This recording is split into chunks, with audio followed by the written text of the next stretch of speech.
Salaam Alaykum. It's William Safir from Atlanta, Georgia, and it's certainly an honor and a pleasure to be in the company of, of the names that I'm looking at right now. Beautiful human beings. Uh, we don't know how blessed we are, and to have an opportunity to share the knowledge and the wisdom that I'm sure we're anticipating from our international instructor, Bilal. I know I certainly am anxious to hear what he has to share with us. Uh, especially RAHMAAN, RAHEEM. What more fundamental can you get in the Quranic uh, language and meanings and understanding than that? I'm anxiously anticipating and waiting something super fantastic. I can't think of a description for it. But we're anxiously waiting. Again, I want to welcome everyone. Uh, I'm sure if you feel the level of anticipation that I am, that you are opening your minds, opening your hearts. You have your note-taking materials handy. At the level that international instructor presents, you certainly want to be able to take notes and have something handy where you can take notes. And you want to take them live. You want to take it now while you're actively engaged and listening and reflecting. You want to take notes now. It's just a different frequency, when you are receiving something while it's coming firsthand. Later with the recording, you can get deeper into your own study and your own research, your own understanding. But this recording is recording notes for yourself right now while the information is being, and I'm sure instructor will confirm this, but I'm sure a lot of what instructor and Benjamin Bilal will be sharing today be new to even him, as that's the way Allah blesses all of us with this pineal gland, so that we can receive live instruction, live guidance, and that's what I'm anticipating today. So be ready to take very serious and copious notes, and be sure that later, don't write the notes down and then hide them from yourself like I do sometimes. No, take your notes, review them. One way to learn, I've learned over the past, one of the best ways to really get something, to receive it, is to take your notes. 24 hours later, you'll look at your notes again. Give it another 48 hours, look at your notes again, and then even add to the understanding from your own perception, and then get deeper into it by doing your own research and study. That's the way you begin to own the information. Again, this is not just an academic exercise. Allah has given us guidance in the Quran so that we might incorporate it into our own lives in terms of how we relate to our source creator, how we relate to ourselves, how do we relate to others. That's the guidance is for us, for us to take and act upon it and incorporate it into our own thinking, our own sensitivities, our own emotional state, and into our own lives. So listen with that level of anticipation and gratitude and appreciation for what Allah has given us. Again, I'm anxious when our international instructor is ready to take this walking stick and walk with it, run with it. I don't know whatever he might want to do, but I'm certainly anticipating that. It's been, a while since we had our last class, and I've had some experiences since then where I've had to take another appreciation, take another look rather at life and appreciate it from a deeper level. You know, when you have someone that's very close to you and you go to their janazah and hear their life story being appreciated and celebrated and rehearsed, it makes you think about your life and your life story and how it will read at your janazah, you know.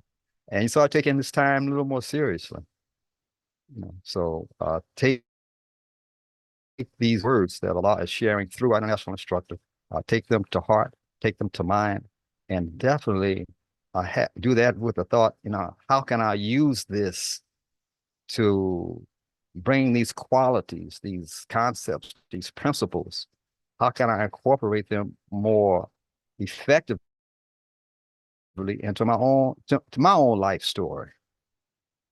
And how can I make tomorrow, the next day, and the next day richer and richer and richer by taking this knowledge, this wisdom, this understanding, and acting upon it in your life, in my life, in the life with our families, the life with our loved ones, the life with our neighbors, the life with humanity. So again, the opportunity to really take the time to, you know, quiet the noise in your mind, to get into a state of contemplation, meditation, and really concentrate on this information, you know, that's being shared with us, and get what Allah has in store for you, you know, and you'll get it uniquely. You'll measure it up against your life experience up till now, but even more importantly, you can use this information to this knowledge to create your tomorrow. You know, Allah wants us to keep in mind that that time of meeting, the time of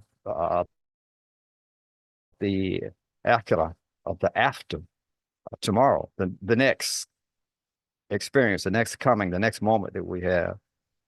And so we have the power to create our life experience. And Allah keeps sharing and expanding the knowledge base for us.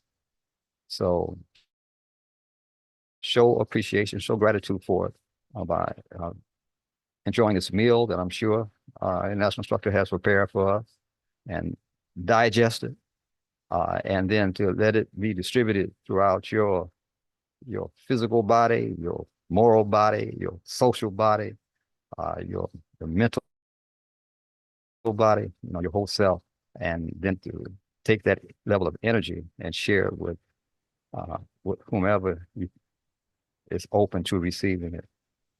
And I'm very happily take this walking stick and pass it on to someone who's extremely qualified. Salaam Alaykum, Rahmatullah. Salaam Alaykum. Wa alaikum salam. I just wanted to say thank you for your service, William Safir. Alhamdulillah, shukran. Alhamdulillah. Praise be to Allah. So if I have the protocol right, national instructor, you are ready to take this and run with it, right? Ready to go. Stand by for one moment. Let me just clear my other screens here. Yeah. And as always, William Safir, I thank you also for your service, your dedication, and your enthusiasm for what it is we do. And ditto that for any and everybody else out there in the listening audience who feels the same way. I thank all of you for sticking and staying to this particular methodology that we call the Nunetics method. And that method allows us to better understand the messages that are inherent in not only the Quran, but as you'll also see today, it enables us to go into other holy texts or other very important documents and examine the language much more closely through the aid or with the aid of an understanding of the letter systems themselves. whether we're talking about Arabic in the case of Al Quran, whether we're talking about English, if we're looking at an interpretation or a translation of the Bible or even of the Torah, understanding some of the Hebrew, so that we can pull some of the really, really precious gems out of what those scriptures have presented as information, which they say is from the source creator. We say God or Allah or the Lord, or whatever appellation you might have, as long as it has a beautiful connotation or denotation, I should say, attached to it. So we're going to begin on that foot. Officially, we're going to say Bismillah ar-Rahman ar-Rahim, a phrase that is actually the central focus, has been the central focus for the last 2 or 3 classes, I believe. And although this one is not exactly titled the Basmala as the other 3, I think, or 2 at least were named, it's still the end tail of that, what some would call a mantra, meaning something that is to be repeated over and over again because they represent words of power. Think about that. They're not just words like we speak to each other or like we sometimes speak to ourselves, self-talk. No, the basmala in the words Bismillah ar-Rahman ar-Rahim are considered to be words of power. Now, what does that mean essentially? It means that when you say these things often enough, and I don't mean as some magic spell combination of words, I'm talking about in the same way that you have to say things over and over and over again to yourself in order to memorize them. So I'm not talking about hocus pocus and alakazam and saying those things over and over again to make something disappear, to make something materialize in front of your eyes. I'm not talking about those kinds of spooky words of magic. Magic and power are 2 different things. Magic comes from the minds of men who concoct their own sets of frequencies in order to have a particular effect upon other men or other minds. That's not what we're talking about. That's not what the Quran is. That's not what the Hebrew text, at least of the Old Testament, called the Torah, is. That's not what the words that come along with the package that we say belongs to Jesus the Christ. That's not what those words are. When he said certain things to his followers, to his Sahaba, if you will, his companions or his disciples, as the Bible calls him or calls them. I'm not talking about that. These words are words, and I'm speaking particularly now about Al Quran. I can't speak for the other faith orientations because I'm not them. So you have to get their scholars to speak for them and their books. But in speaking for the Quran, I'm convinced that the Quran represents a consolidation of universal frequencies that, when repeated often enough and sincerely enough, very important point, and not just often enough, but sincerely enough, meaning taking it into your heart, taking it into your vibes, your vibrations, and doing that frequently as a frequency, which is what you're creating. You're creating frequencies. And in case you didn't know it, Allah created this body, this flesh and blood body, to operate based on what? Frequencies. So when you repeat the words of the Quran, which in and of themselves were created by Allah upon certain frequencies, then what you're going to have, if the Quran is truly from the source creator who created frequencies, the source creator, he created universal frequencies. He created the planets as frequencies in the universe or in the galaxy. And he created the things in you to also vibrate upon particular frequencies.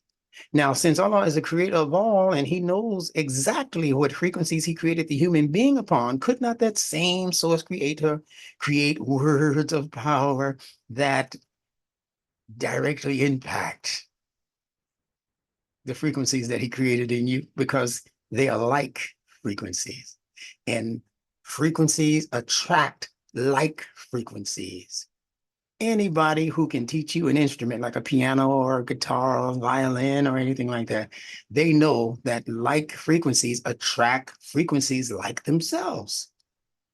So if the Quran is indeed from the source creator and he created us upon certain frequencies, could not that same creator design a language environment that has similar and the same frequencies as he created in you and me? And if so, that means that the more we acclimate to the message of the Quran, the more that we repeat the words of the Quran,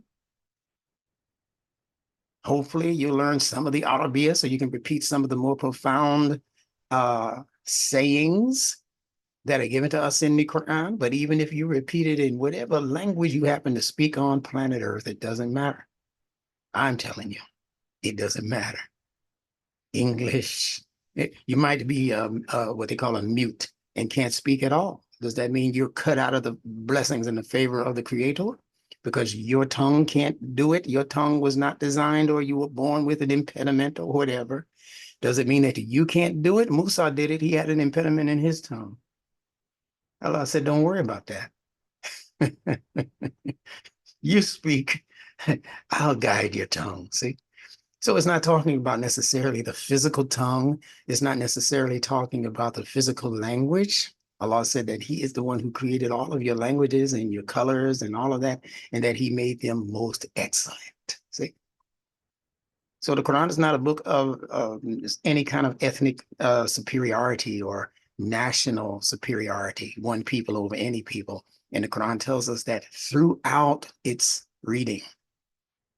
So that's not what we're here to present to you, an Arab religion or any other kind of religion. This is not African religion, as people like to speak about African religions of Bantu and so forth and so forth.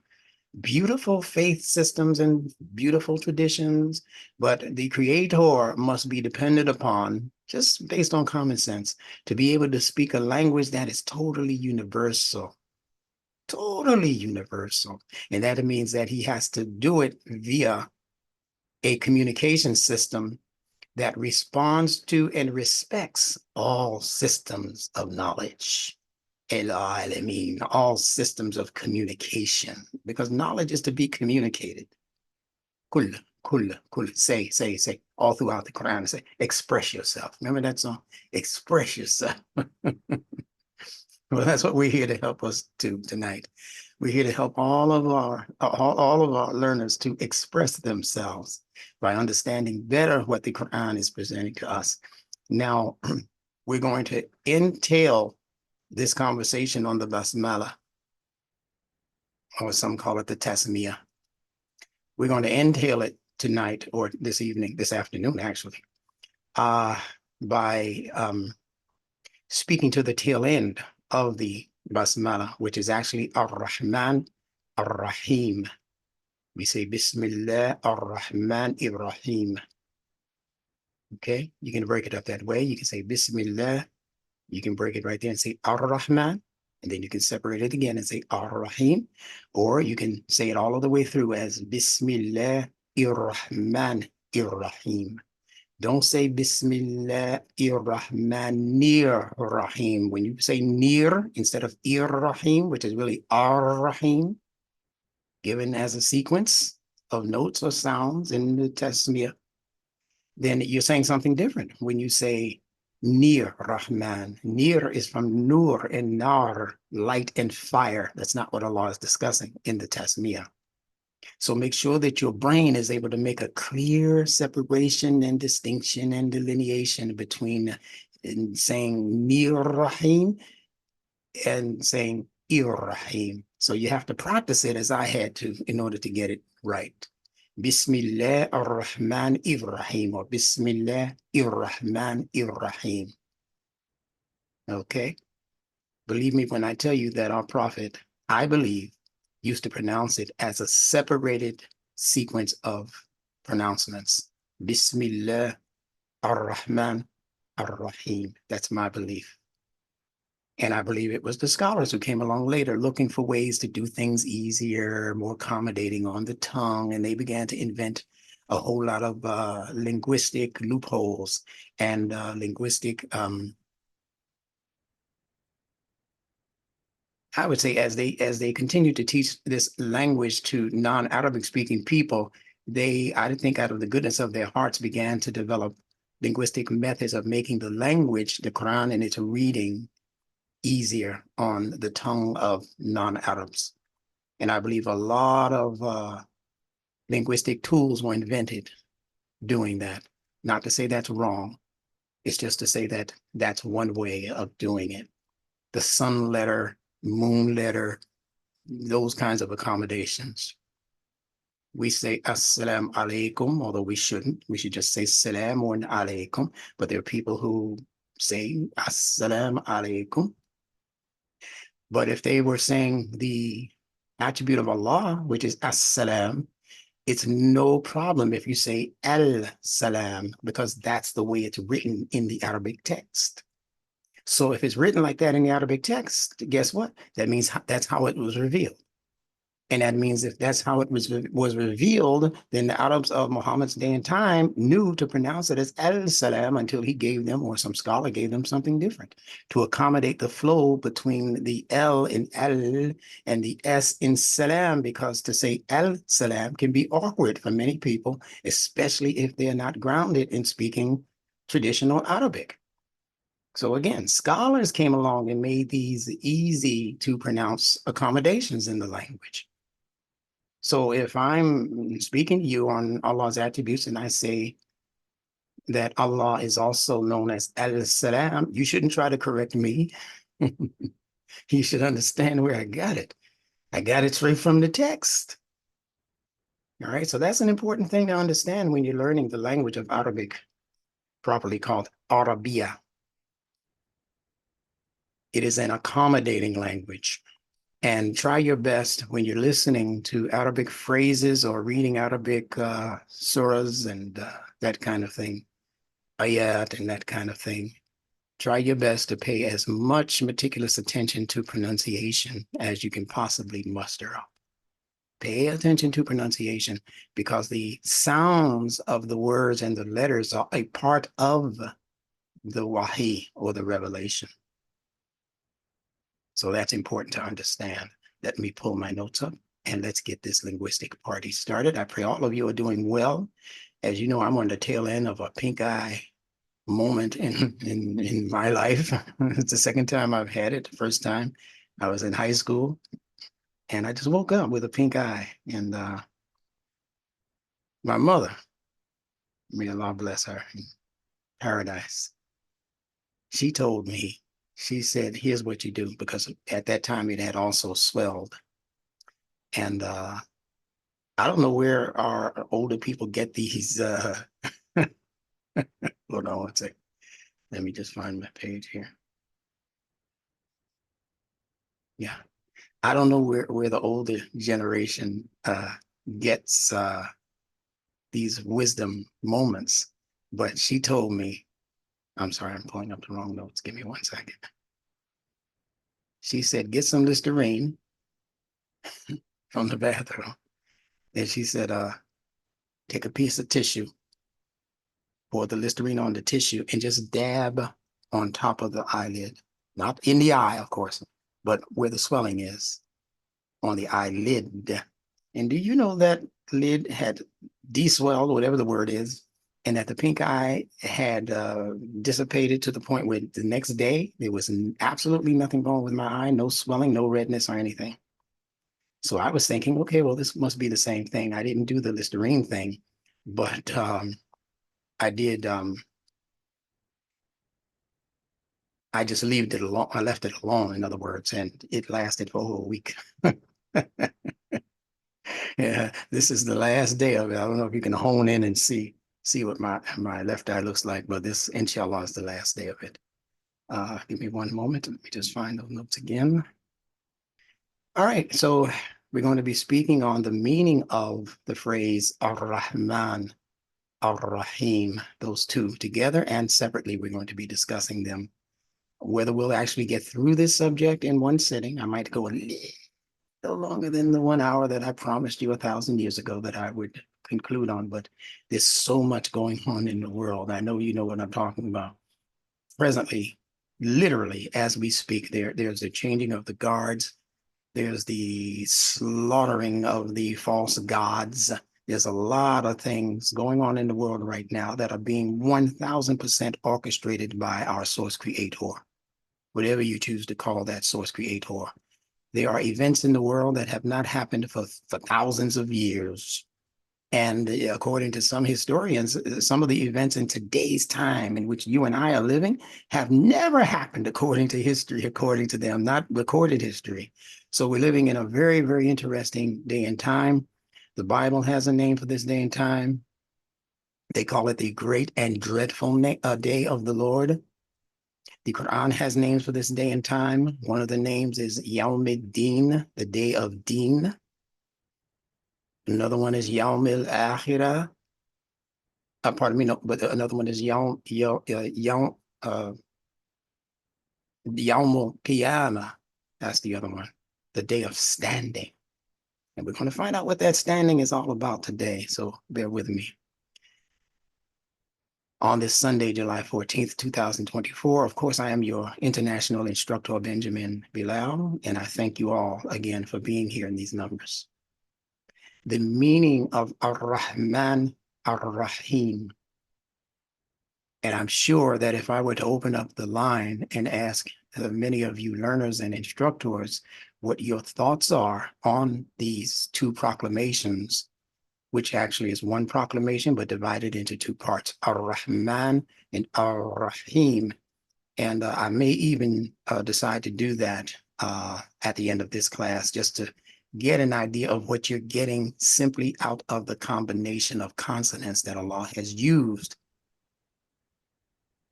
in the word Rahman and Rahim. They're exactly the same consonants. But I want to see from you if you can extrapolate a little bit and bring us some more wisdom out of the differences in these vowels. That's the only difference in these two words. Rahman, Rahim, they simply have different vowels. And they also have different emphases. I'm just a high school graduate. I don't know. I don't know what the plural for emphasis is. Is it emphases? I don't know. If somebody knows, you just holler it. All right. But they both stress two different kinds of emphasis. And they both, or at least one of them, have a way of silencing one of those consonants. And I'm sure you already know what it is. In fact, if you know what it is, I'll let you open up right now and tell me. Rahman, masculine, Rahim, feminine. Very good beginning, great beginning. What are the, since I have you, what are the three consonants being mentioned here? The three consonants mentioned? Yeah, take the definite article off. Don't involve the AR, just the Rahman and the Rahim. What are the three consonants that are shared? Sounds like the two H sounds in Arabic. One is hard, one is soft. Okay. I'm going to ask someone else to give a contribution because that's not all of the way correct. You have Say it. Assalamu Alaikum. Alaikum salam. Okay. You go have ahead. Rai, Ha, Mim. Uh-huh. Okay. And is that all that they both share? Of consonants? Yes. Yes. Yes. Very good. Okay, so you don't see an N at the end of Rahim, right? No. Okay, so No. you're on the right track. See, this is the way, if you pay attention to what you're looking at and what you're listening to, you can get this very, very easily. All right. So the three that they have in common, pardon me, are the Ra, as you said, the R sound, the H, Ha Ha, and the Mim. and Mim. So what does that make the AAN, linguistically speaking? What would that be called, this AAN?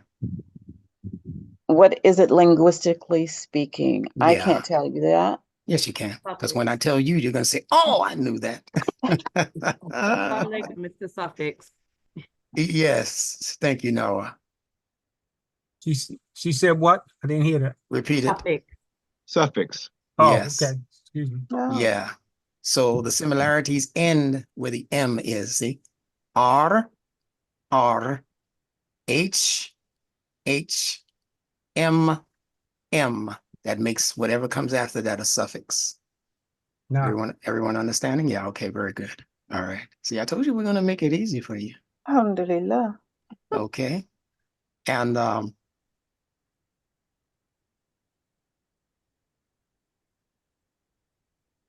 both of these H's are the same H. Is this the light H in Arabic, or is it the heavy H in Arabic? It's light. Okay, very good. All right. It's the light H. Wait a minute. Mm, Am I wrong? yes. Yeah, I am. It's the heavy H. Yeah. Instructor, I told you the one was masculine, one feminine. No, we're not talking about masculine and feminine. But I mean, one is hard and one is soft. That's what I mean. No, that's incorrect. That's what I'm correcting for you right now. Okay. If you're calling the hard one the heavy, breathy H, that's what both of them are. So it's not one hard and one soft. Okay. The soft one you find at the end of the word Allah. See that H at the end of Allah? That's the soft one. This one is Rahman and Raheem. You hear the difference? Yeah. Mhm. Okay, so you guys can say that, behind your microphones or behind your computers at home. Rahman, Rahim. I think what distinguishes them is that one is intense and the other one is a bestower. I'm not understanding. Further explain that. Rahman is the most gracious, very intense, and Rahim is the bestower of the mercy and the grace, or the compassionate. The one Okay. that shares the compassion with That's the a rest great of that's a great observation, but we're not They're discussing both the same. listen, we're not discussing the meanings of the words right now. I'm only asking you about pronunciation right now. Okay. They're both the same. Hold on. Pay careful attention to what the instructor is asking you, and don't ask a different question, even though you might be right in what you're saying. But that's Okay. not the question that I'm asking. I was simply asking about the three consonants, which Bayina are what again? Right. Bayina. Ha. I told y'all to listen. Everybody's name out there is not Bayina. Rahami. Rahami. Give me the three letters, the three consonants we're discussing. Rahami. There you go. Very good. All right. Zip your phones until I ask you another question. Thank you, though. I'm terribly enthusiastic about your enthusiasm. I like that. All right, and we'll continue that. Now, this is just a little bit of repeat from the last class, just to make sure that you're all on the same page with your instructor. A name, because this is translated as with the name of God or with the name of Allah in a lot of the English translations. And the word ism, as we said in the last class, is the word that is usually translated as name. Be with ism, name, Allah. With Allah's name or with the name Allah. That's how we're translating that most of the time. So a name, ism, introduces a personality which can thereafter be specifically identified, right? So that's the whole purpose of naming something. The Quran says that Allah instructed Adam to name all of the things. That means that Allah wanted Adam, which is still you and I as human creatures, he wanted us to be able to identify what? Some things? No. Kulli. He said he wanted us to be able to name all of the things. Please mute your microphones wherever you happen to be. All right, thank you. All right, so he wanted us to be able to name all things. Now, when you name something according to its identity, you're supposed to be true to the identity. Listen to this very important point. You're supposed to be true to the identity. So that means that everything that has a name, you should find some truth in that name that corresponds with that thing or that person or that place's identity.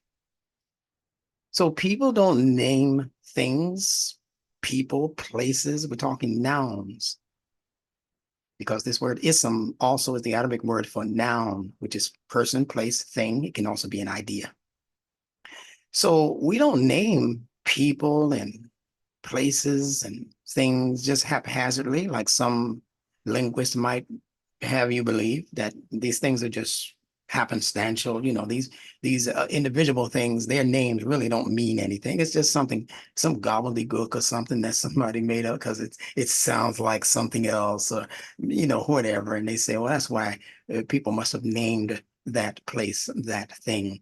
And they go, well, even people have different names. You mean to tell me that every person's name is named according to what their identity is or suggests? I say yes, absolutely.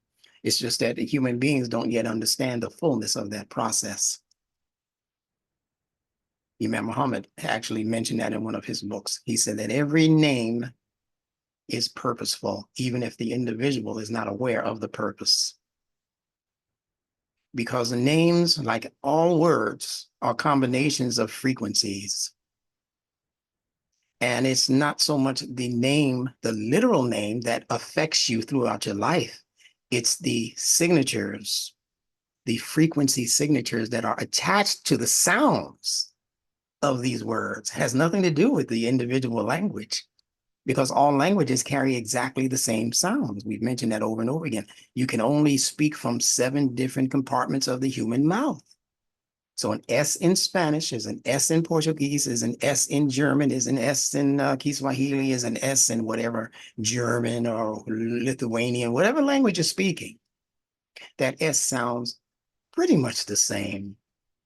Same thing with that H and the R, and in the Latin world, they might just roll their R, like they do in Arabic, RAHMAAN, like we just demonstrated. And in English, it's just more of a toned down kind of R. Go sit near the rock. We don't say go sit near the rock unless you're from one of those Latin countries that pronounce their R's like that. You remember the commercial, ruffles have ridges? Well, that's not how we pronounce it in pure English. But that's how Latinos and other people from Spanish-speaking nations and places, that's how they pronounce the R. It's a rolling R, because the Spaniards were severely, and let's choose a different word, they were extremely influenced by the Arabic language, the Spanish language itself, because Muslims ruled in Spain for at least 700 years, maybe closer to 1,000 years. So them developing and pulling from the Arabic language caused their language to be also influenced by some of those Arabic nuances. So a name introduces a personality. So that means that even if I name my car, as many people do, you're naming the personality of your car. Your car has a personality. Every created thing, noun, has its own personal and unique personality. Now, you know that's true for your cat or your puppy or, that kind of thing, but you might not see it as readily if you're a chicken farmer. You might not see it as readily in your chicken. But if you pay attention to that chicken long enough, you're going to be able to distinguish that particular chicken from most of the other chickens in your field. But that takes some really meticulous study. That takes almost a scientific study to be able to tell the actual difference between that chicken, aside from how it looks, might be colored differently in terms of its feathers and its arrangement of feathers might be different. But I'm talking about the actual personality, the things that it will do, the things that it will respond to. Just like your dog will respond differently to commands that you give it, that somebody else gives it the same commands. It's not going to do that. Because again, these things have personality. All things in the universe are living. whether you realize it or not. Now, you know, there's that famous ayah in the Quran where Allah says, do not refer to my servants as being dead. They are alive, but you cannot perceive. You think that's only talking about, you know, people who have transitioned, as we say, or died physically, or, you know, we say return to Allah. You know, we got these strange phrases that we think are in the Quran that are not, or at least they're not in there in the way that we're surmising in terms of their meaning. You don't return to Allah. Allah is not somewhere out there waiting for you to die so he can, you know, throw you the lifeline and say, yeah, come on back to me. No, you only can return to Allah through your frequency modulation and arrangement. You can return to Allah right now. Many of you have. I've returned to Allah right here on planet Earth in this life.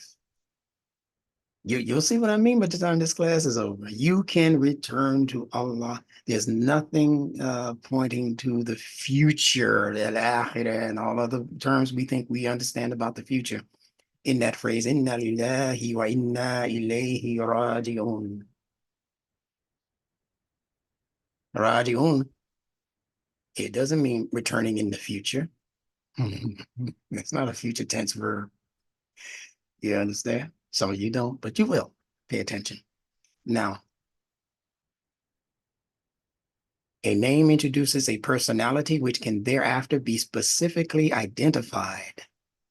Without a name, you can't identify the person who shot at Donald J. Trump yesterday. We know Donald Trump's name, but for many hours into the night, they could not identify the name of the person who pulled the trigger or group of persons who pulled the trigger or were responsible for that crime. Because they didn't have a name, so they didn't know where to start. They needed a name. Does anybody know somebody who was after Trump? Call us in with a name. And they put the name into their computer and they start looking at the data and they say, wait a minute, you know, there's a guy in here by such and such name who has this same kind of MO. You know, he's got this same kind of fingerprint, if you will. You know, he's done this in other places. We pull up people who have just randomly shot at famous people. There he is, right next to the guy who shot, you know, Lincoln, and you know, they go through history. The guy who shot the people who shot President Kennedy. They start looking for prototypes because that's what names will introduce you to. If you give somebody your last name and they put it in a computer, they're going to come out with a list of maybe hundreds, maybe thousands of people who have that same last name. So that's where the prototype begins. Now let's see if these people with these same last names are actually biologically related. See, this is how data is gathered and understood based on the sameness. You see that word same? I think I might have pointed this out to you in a previous class on this subject, but that word same carries the same consonants as sama. Sama. And what does sama mean? Anybody can answer and then close your phones. Sky. Yes, thank you, Noah. Quick on the trigger. I shouldn't be using that kind of language right now, I don't think. But same and sama are consonantally connected. Can anybody tell me why?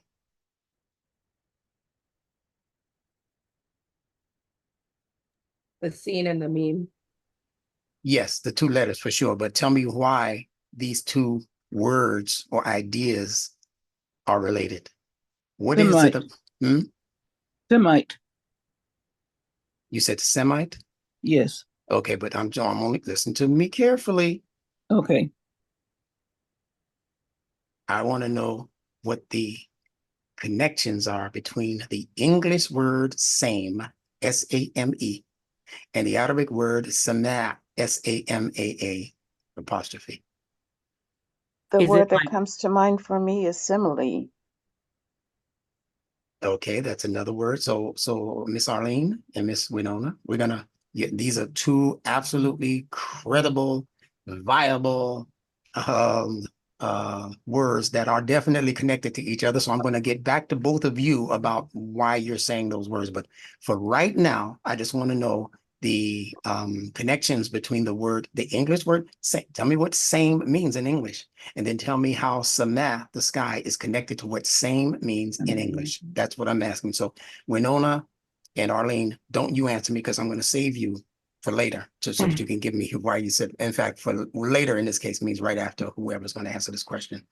All right, so we'll get these. Instructor, are you saying SAME in English? Same? Yeah, is it on your, is it on the screen? Is my thing on the Yes, screen? yes, It's on the screen. Okay, it's right there. Same and Sama You're looking sounds at like it. sounds Yeah. the same thing, same word. No, Same meaning, same meaning. same is an English word. Sama is an Arabic word. Samarati. Yeah, but Yeah. I'm saying they connected some kind of way. It must have similar Right. meaning. Well, He's trying to figure out what it is. exactly, hold on. That's exactly what I'm asking. What the sameness, if you will, is between these two words. So, Ahmed, don't hang up. I mean, don't mute your phone yet. Okay. I'm coming back to Okay. you.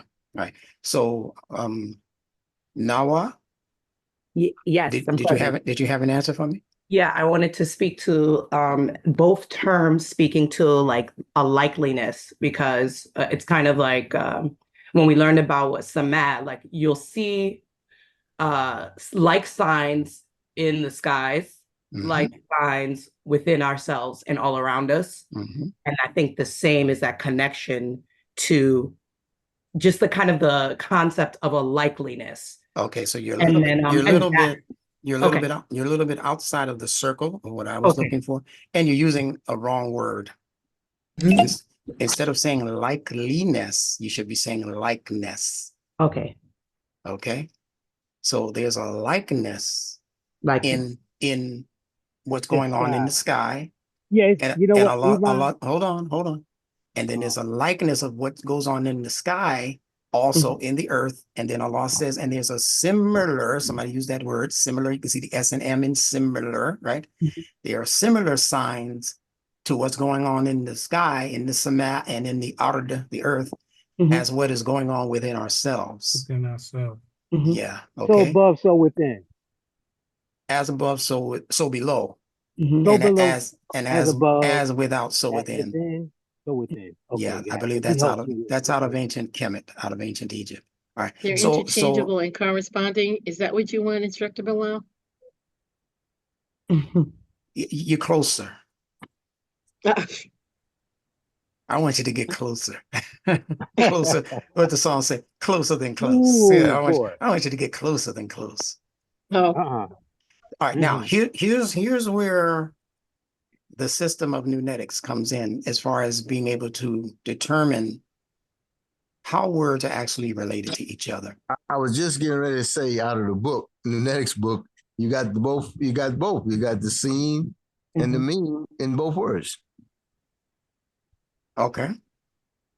Yeah, I think somebody identified that earlier, either Bayina or somebody. All right. So yeah, that's all right. That's all correct. But let me tell you how the true process for identifying the sameness in any words or any group of alphabet or languages.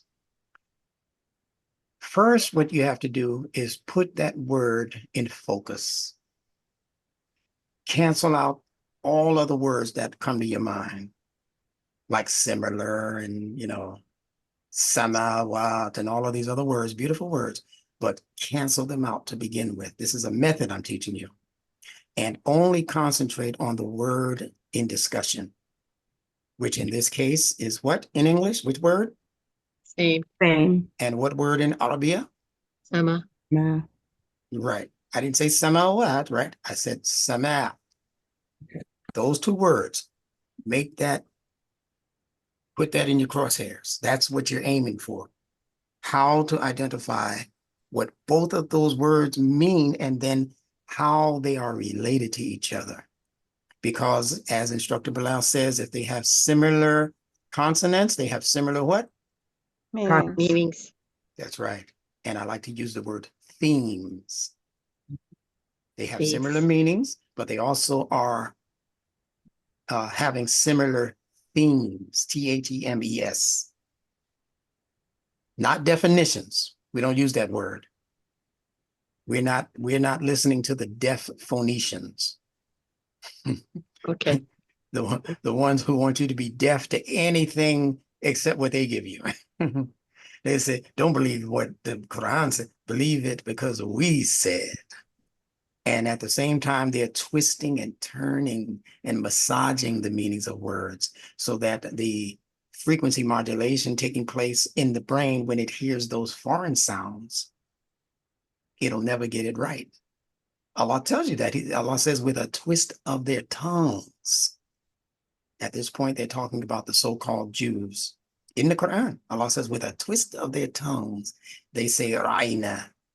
Allah says one thing, they come behind it and say something that's similar from their language, Hebrew, but it doesn't mean look at Allah.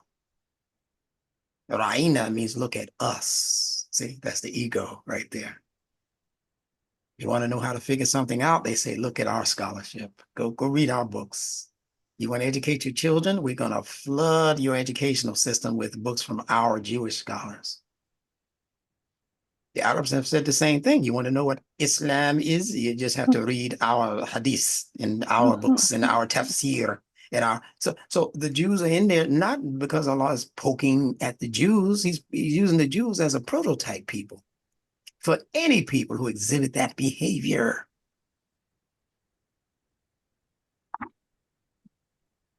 And I can tell you a lot of things that match up with with what so-called black people do. That's right there from the Quran also as a prototype. Because the so-called black people of today, the so-called African-American people of today are exhibiting exactly the same behaviors as the ancient Arab that was under paganism prior to Muhammad and the Quran.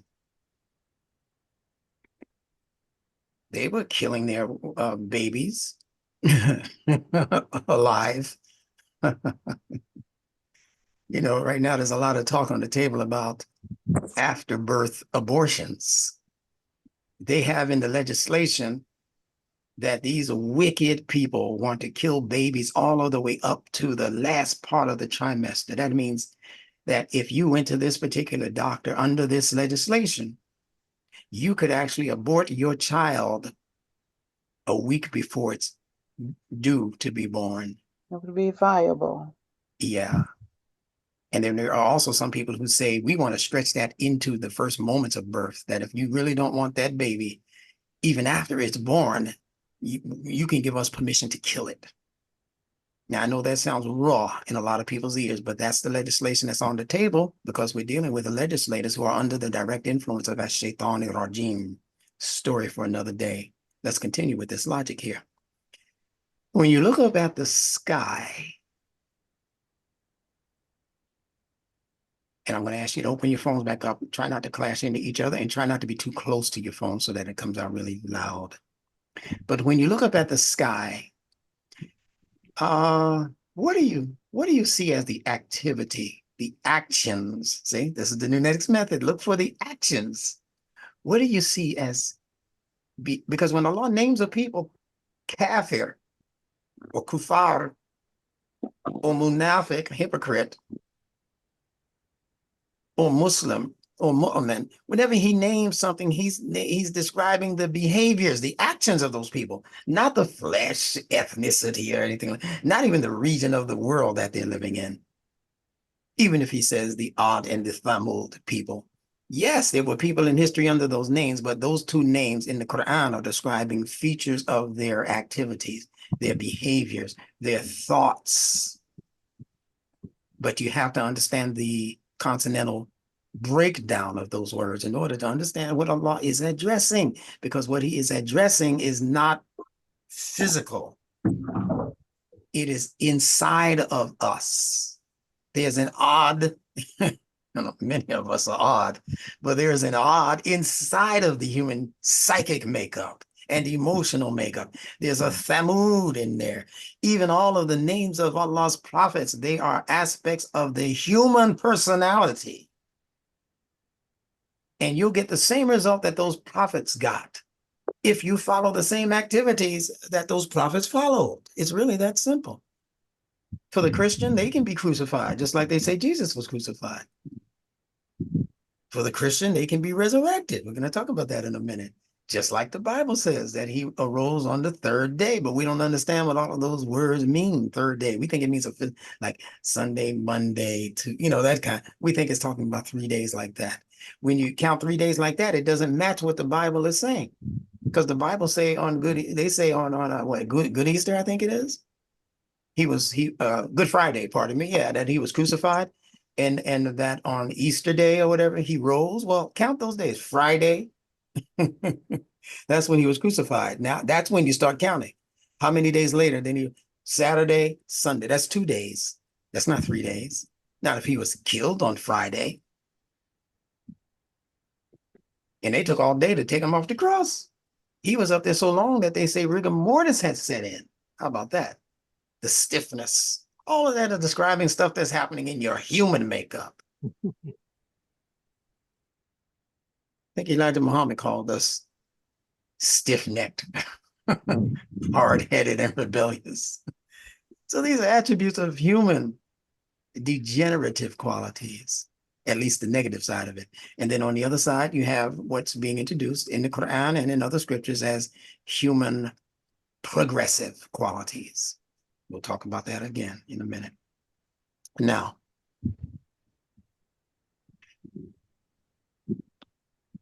Salaam Alaykum. Alaikum salam. Instructor Bilal, I had an idea about same and Samah. Give it. Bring it. Okay, because when I think of Samah especially, I identify it with the fitra. And that means that it doesn't change.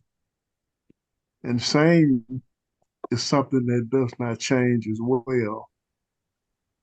And I see that as being the thing that brings those two terms together. Even though one is English, the other Arabic, they both have that same idea of something not changing. Yeah, you're right on it. So now what I'm trying to identify is what does not change about the word same or something being the same as something else, and the sky. What is it that's not changing? Let me give you a hint first before you answer that. And I'll let some other people chime in also if you have ideas on that. But please stay on the topic that we're discussing. Okay, let's say you have a grandchild that's born into the world, a granddaughter or whatever, and you go see her in the hospital and she's born, and oh, look at her cheeks and all of that. No, she ain't got no teeth, gummy and all that. And she's just all full of vigor and life and all of that. All right, now mama takes the baby home and mama starts rearing the baby, teaching the baby. Now the baby's 2, maybe 3 years old. And grandpa goes to see the baby when the baby's 3. Now, remember now, granddad hasn't seen this baby since the baby was actually born in the hospital or at the house or wherever the baby was born. And granddad says, wow, look at how big she got. And then he says, I can't believe that this is the same child. Now, the question is it the same child? No. Kareem says no. Tell me why you I say no. say no also. It's the same, Hold on. but Why not no? the Why same. no? Hold on. You can answer as soon as Kareem is finished. Oh, I say no because of the growth that's taking place. Mm-hmm. When we go through different stages, we're not the same, Mm-hmm. Like individual becomes 21, he's not the same person he was when he was 10 years old. All right, let me ask you a question. Okay. When that baby was born, they did several things to identify and further identify the child all of the way into the future, all of the way up until her death. Mm-hmm. What was one of the things they did? It took the fingerprints and the footprints of the baby. Yes, thank you, Imam Adib. Okay. You getting this, Kareem? I hear you. If they took a blood sample, Right. which they do, and they say your baby's blood is O positive, right? Is it going That's to right. change to be No, whatever, or or whatever, positive when the baby turns 2 or when the baby turns 20? no, it's gonna be the same throughout his life. That's right. So what does same, somebody got to take me off a speakerphone. What does same actually mean? Does it mean in all of its dimensions and all of its qualifications, you can qualify to be a Rhodes Scholar and then be on, what do they call that, Skid Row? A couple of years later, we've seen it. Some of us got people in our family who used to have a lot of money. Can I And try to? they blew it, right? Hold on one time. Sure. No, I want to get the rest of these guys in here and functioning correctly in this dialogue, because this is what you're going to be doing when I break you down into those groups. So this is a good exercise, all right? So what, Kareem, going back to you, what then, understanding what I just said, does same really mean? Does it mean the same in all of its dimensions and qualifications? No, it's related, I guess, to perceptions. When you think about, and I'm gonna use Samad as an example. When we in America, we see sunrise at a different time than someone said maybe over in Africa. And it doesn't mean that the sun disappears over here. It's always in the sky. That's It right. just depends on where we are and Yeah, our yep. perception of it.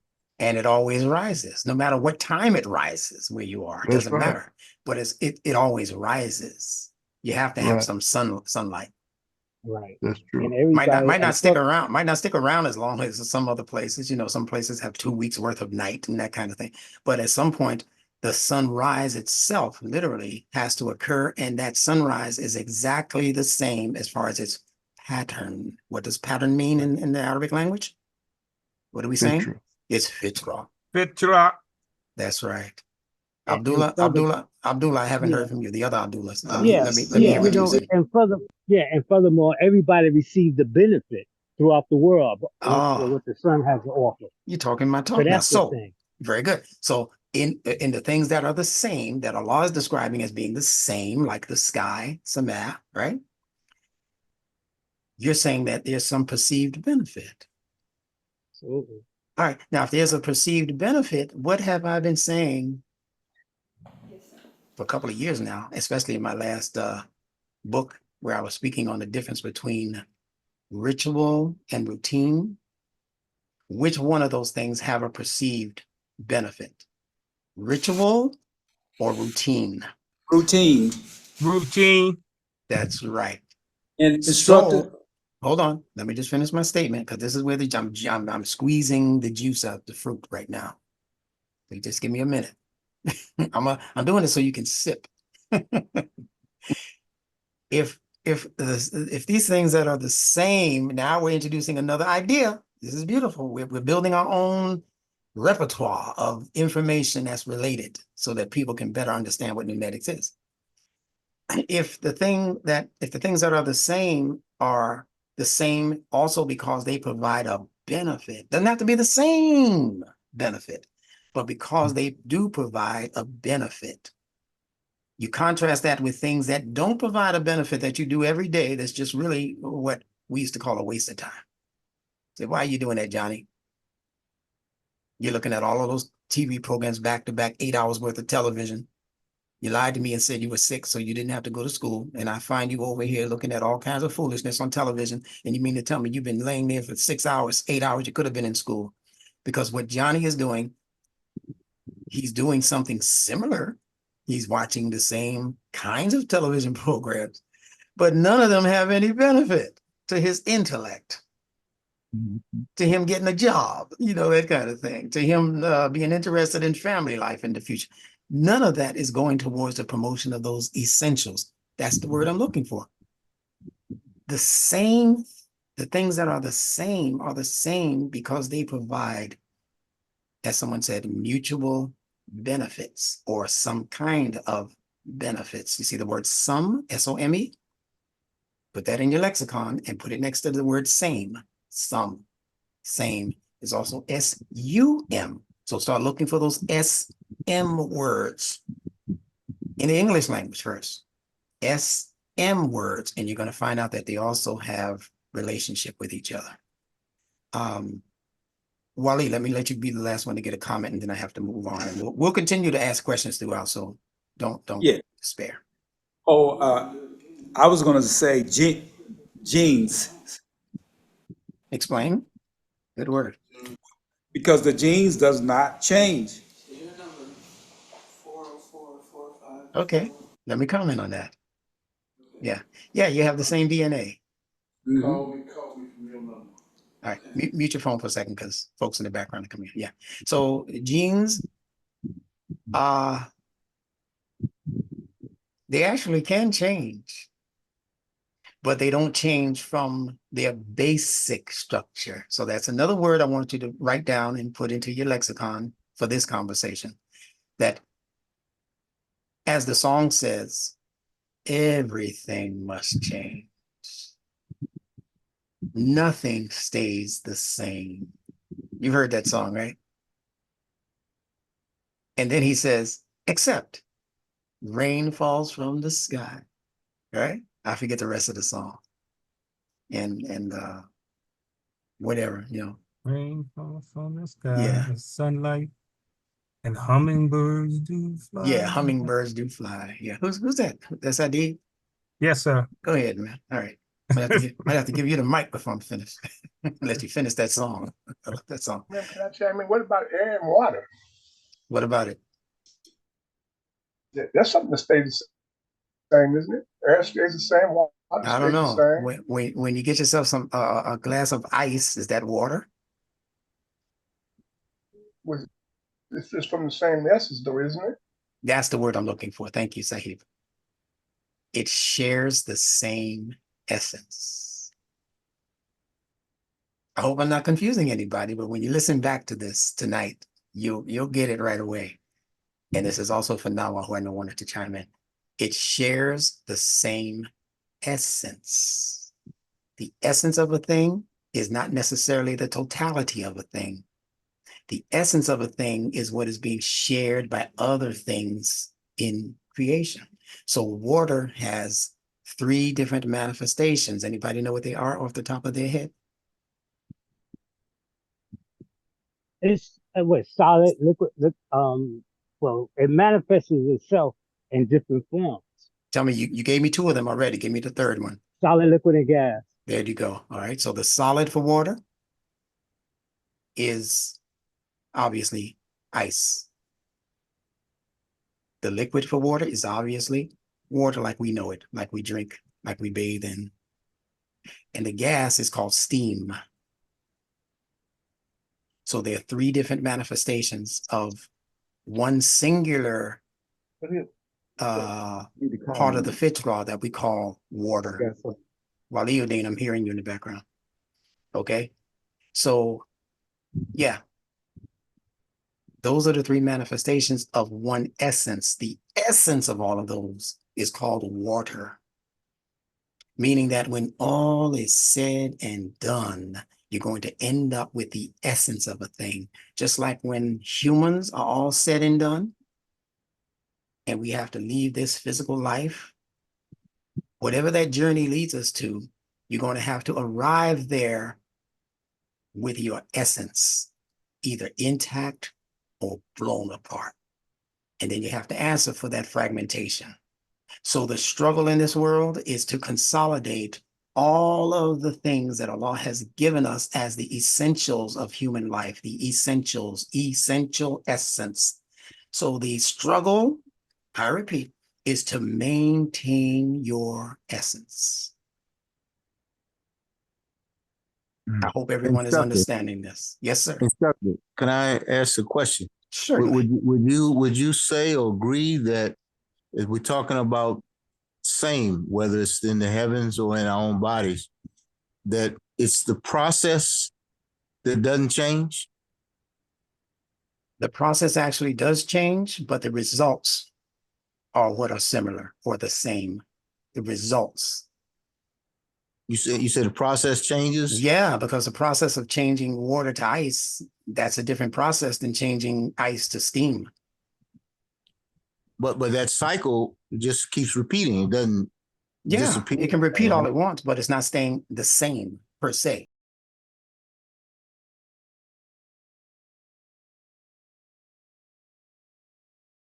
Of identification with each letter and word.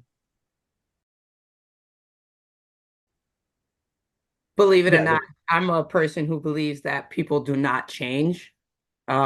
Circumstances change. You can make changes. There's changes that happen around you, but the core of who you are doesn't change. So I think that's why I thought in the version, like your form can change. It's like you said, when you adopted Islam, in my case, I've grown up Muslim, but when I started to allow it back into my life, then I started changing how I seen things, but my function didn't. I'm kind of the same person, but maybe in heightened state of self, as opposed to like all of a sudden I'm no longer a human.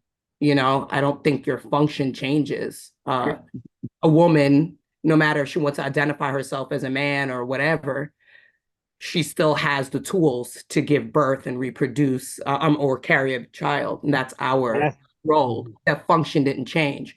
But the form, if you want to wear short hair and look like a guy, you can go ahead and do that. But that doesn't mean your insides change. In my opinion, right. The function is the behavior. Okay. It's the doing. Now, even if you put different clothes on the form, and started acting contrary to your basic essence, you're still the same. I got a question for y'all. This is Ahmed in DC. I was asking the instructor about what he thought, what did he think about, since we're talking about change or similar. I mean, something that's staying the same as the heavens staying the same, or that's right. Something about it. I'm thinking. I mentioned the word process. I asked him, would he agree that it's the process that doesn't change? Which process? Well, you're talking about changes now, but it seemed to me that whatever changes take place in this world or universe, that those changes have to follow some type of process. Absolutely. And I'm wondering if that process is what doesn't change. But I'm just asking a question. Yeah, I agree with that. You talk about principles. Yeah, principles. There's certain things, basic, like the laws of physics, biology, the whole chemistry. There's certain laws that will not change. I mean, under certain conditions, they only change slightly, but in its proper function, them things is going to be, regardless of you, they're going to remain. Okay. I mean, you're good. You're good. What I'm saying. Can I interject something? Wait just for a minute. I just want to say that's the form. To me, I'm saying that's the form. Good conversation. It is form and function. Now, the function is what comes out of that, but we still have. What I'm saying, I'm gonna do like Malcolm. We can't put cat in the oven and come out muffins. Can I make a comment here? Let me just say this. This isn't. Hold on. This is the instructor. Hold on. The instructor is back, but I want you to continue the conversation. But what I'd like for you to do in the couple more minutes that I'm going to give you is whoever is speaking, be conscious of allowing them to finish their statement. Don't just cut in and cut them out. Let them finish. Okay. Matter of fact, when you are finished, just say finished, and then let the next person come in. I know William wanted to say something also. So we got to keep a certain decor so that it doesn't become all over the place and becomes hard to listen to when you listen to the play. I hate to have to cut out all of what you're saying because people are just overstepping each other. So let William say what he has to say. Wally Udine, I think, had something to say, but let people finish and then jump in to the double Dutch. Go right ahead. Yeah, I think the key, and everyone is hitting on it. And I think the statement that Wally Udine made earlier gives us the key to the discussion we're having right now. And I think the statement that was made. Who was that? I think it was Sahib made the statement, but the word essence, essential, I think that's the key. We have the basic elements. Some say 4, others say 5. You know, you have,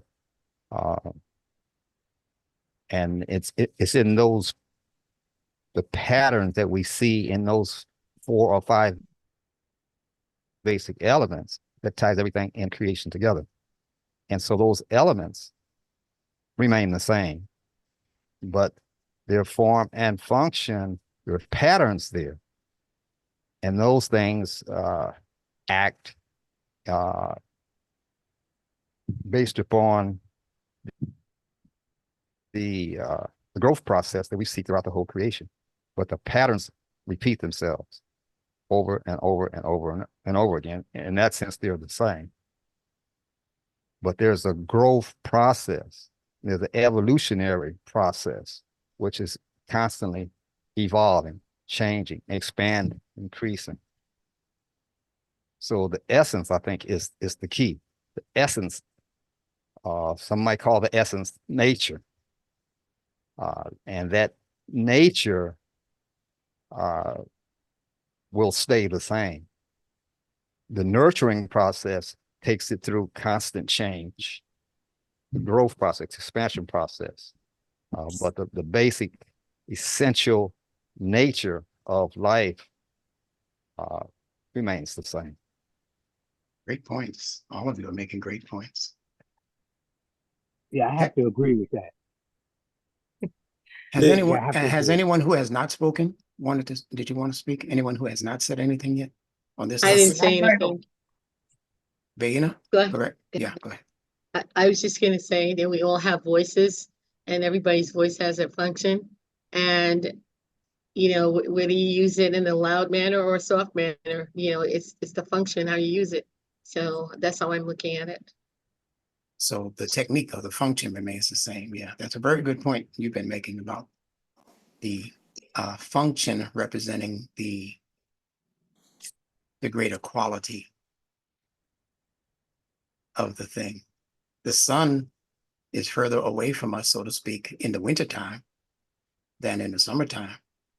And you get much less heat in the wintertime than you do in the summertime, but it's the same sun performing the same fitra actions. So whoever, I think Wally Udina, somebody said earlier that is connected to functionality in terms of how it acts, not just how it looks. How it looks is the form, but how it acts, how it behaves. I think Wally Udina used that word. Its behavior is truly its essence. And I think William was using the same analogy as far as the essence of a thing. You know, you won't find this in the dictionary. I'm going to continue from this point, and then I'll let you chime in just a little while, whoever else wanted to speak. You won't find Instructor. Hmm? There's one, I want to make one comment that was relative to what the conversation between form and function. Mm-hmm. And I just want to say that we have to bear in mind that they are dynamic, and you know that they're not so cut and dry that you just got form over here and function over here. They do influence each other. Now you have to give an example. Okay, when we were talking about how you know the form has it's talked about the shape, how a thing is constructed. Well, as we develop and we come into greater insight or whatever, it will have some bearing on the form. The function will have some bearing on the form, just like what we were talking about with the genes.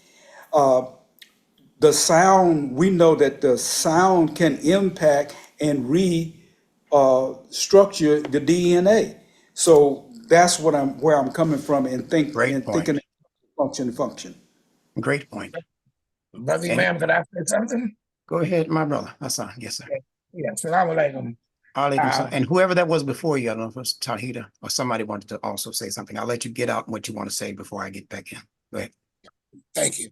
The universal order, as I see it, is in perfect harmony, and the function in universal order, everything is supported in the consistency of perfect harmony for the whole. And when the misunderstanding, misinformation, deceit in the thinking of the human being cause him to have bad functioning habits. But when the enlightenment comes to address the problem from a natural perspective, to put the harmony back into the existence, into man existence with the whole part, then his nature automatically would make him respond to that, because that's the pattern that the whole universal order is created on harmony and self-supporting to the existence of the whole. That was deep. I enjoyed that. I enjoyed that. The enlightenment caused us to evolve. Absolutely. Yeah, that's what caused us to make a change, to evolve. That's a term paper right there you just gave us. But the function is in the pattern.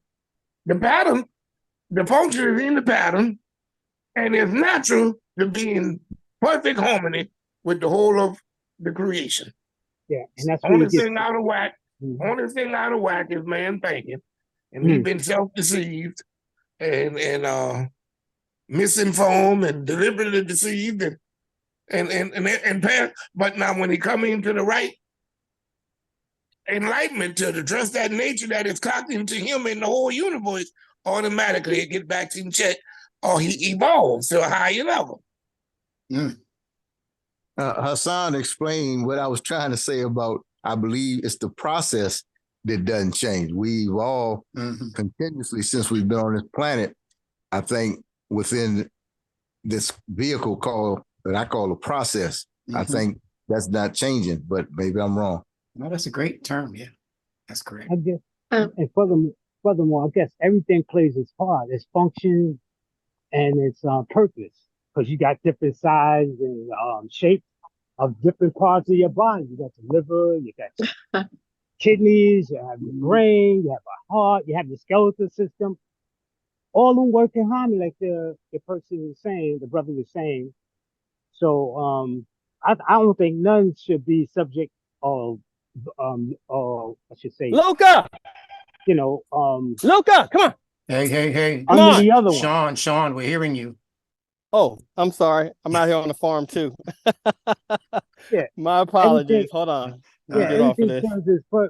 And should not be so much subject to the other, or significant. In other words, insignificant to the other. You all are making salient points here. Very nice. Can I say something else? Connections in the logic. Let me just see. I think Tahita or somebody else wanted to say something. I saw their name. Okay. If they wanted to, fine. If not, then you go. All right, they're not in, so you go. I was just going to say the form and function is a relationship, between whatever Allah created, whatever object or it's here, the structure and how it functions. For example, our cells, our blood cells. We have different types of blood cells. They have different functions. Like the red blood cells are circular, so they can pass through our capillaries, and our neurons, they're long, and so that they can send signals to our brain. So even animals, they have different. Their body parts are different, made differently to serve different functions. Catch fish, so that's a beautiful thing whatever. You're saying. Yeah. So you're saying that the form is there in order to accommodate the function. The function. Yes. That's beautiful. I'd like for you to do a little paper on that. All right. Okay. All right. Anyone else before we jump back into the subject? All right. I'm going to let you come back in if you've garnered any additional thoughts. Just write them down Don't interrupt this time because I need to get through most of this. And then we'll open back up at the end of this if you guys have time to stick around for just another minute. You know, this is really for me a process of stress relief. There's a lot going on in the world today that I'm very sure is going to impact us on the individual levels that we live. And I don't want you to get sideswiped by what's going on in the world today. There's a lot of hocus pocus. There's a lot of magic, spell casting going on as we speak. And there's a lot of signifying and accusations in areas that don't necessarily deserve to be accused. I'm not going to get into the specifics of what I'm talking about or addressing. The specifics will unfold. I just want to say at this juncture, while I'm remembering that, I want you to keep your eyes open. In other words, stay conscious of events that are currently unpacking and unfolding right before our eyes. And just because they're happening in front of your eyes does not mean that you see and understand what's actually going on. Remember, there's always a wizard's curtain that he's hiding behind. And there is always methods being invented that represent distraction from the true focus that you should be on. Remember that whatever you focus on, whatever you place your attention on, it expands. So whatever the manipulators, the social manipulators, as I like to call them, AKA Shaitan Rajim, whatever the manipulators want to expand, because they can't do it in and of themselves. They don't have that kind of power. See, Allah says that Shaitan only has the power to call you. In other words, he only has the power to get your attention. And then whatever he shifts your attention to is the thing that he knows is going to expand, and that makes his scheme bigger, broader, brighter. So be careful what you give an inordinate amount of attention to. You have to learn to do what Instructor Bilal has asked you to do, that he does himself. He looks at it, no matter how tragic it might look, no matter how ominous and threatening and all of that it might look. Instructor Bilal has learned to say, when looking at it, that's very interesting. Now let me sit back, non-judgmental,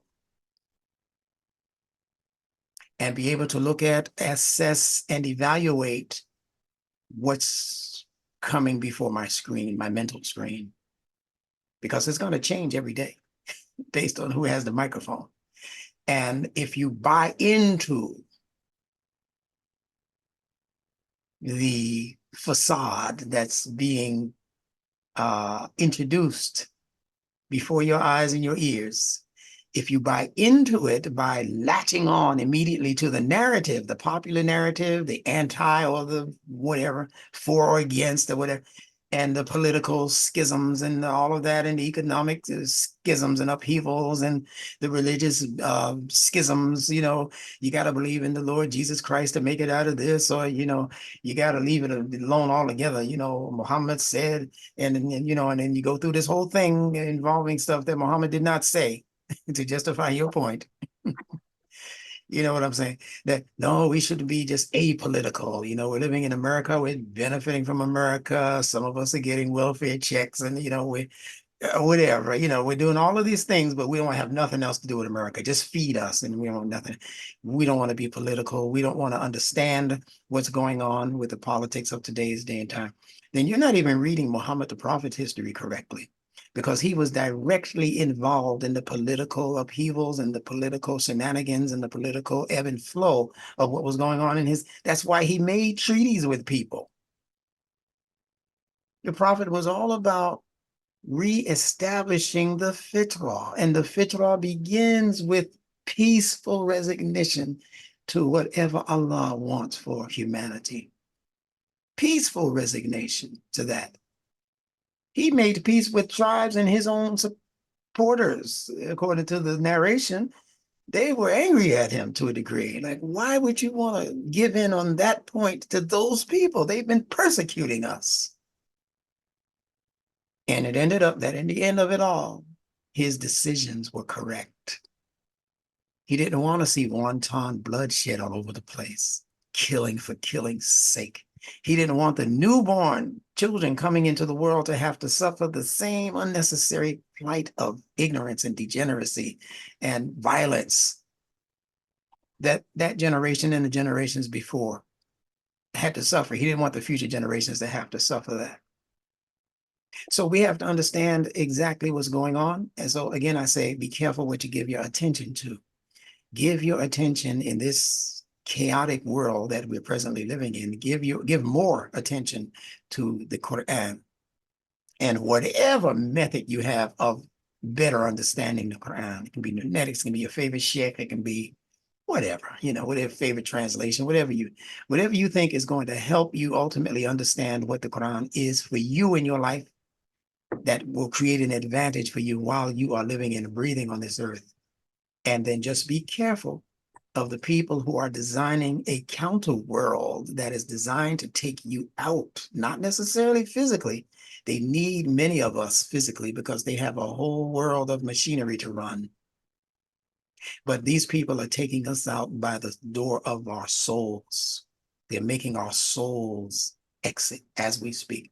Can be you, could be me, depending on what you're paying attention to. And the soul just means the highest and ultimate level of your human sensitivities. When they learn to dampen down your sensitivities to certain things, to certain crimes, to certain acts, to certain words, already the whole Western world has been dampened down and dumbed down in terms of even the language we use. I turned on a regular news program, ABC or whatever it was I turned on. And the person with the microphone was cussing and fussing just like we do. And I asked him for his response to that, and he told me that it was nothing but bullshit. I'm like, what? Is this ABC talking like this? But they're talking like that because there's now a need, so they think, to compete with those people who have had free reign in the media, who were able to get away on cable TV and all that. We're saying just about anything they want to say. F you, SHIT, whatever. They can say whatever they want to say. Talk about all kinds of sexual acts or whatever they want to talk about. They talk about it. So because the world has been getting away with this, we have been paying more and more attention to it. And because we're paying attention to it, it's expanding, and it has expanded so far now that it is right in our living rooms every time we turn that damn television on. Their filth and degeneracy is living with us in our house. Now, if you don't like that idea, then you have to do what smart people do when they don't want something or somebody in their house. You got to open the door and get rid of it, get it out of the house. Then you got to lock up the door, even if you have to purchase 2 and 3 extra locks. Make sure you lock the back door also. So lock the front door, your conscious mind, also lock up the back door, your subconscious mind. And then you decide your future thoughts. So I'm not sure where all of that came from, but I'm being guided by Allah to say what it is I'm saying. And I pray to Allah that I'm correct, and that I'm operating in the best interest of what Allah would love to establish on this earth as human life. Let us continue.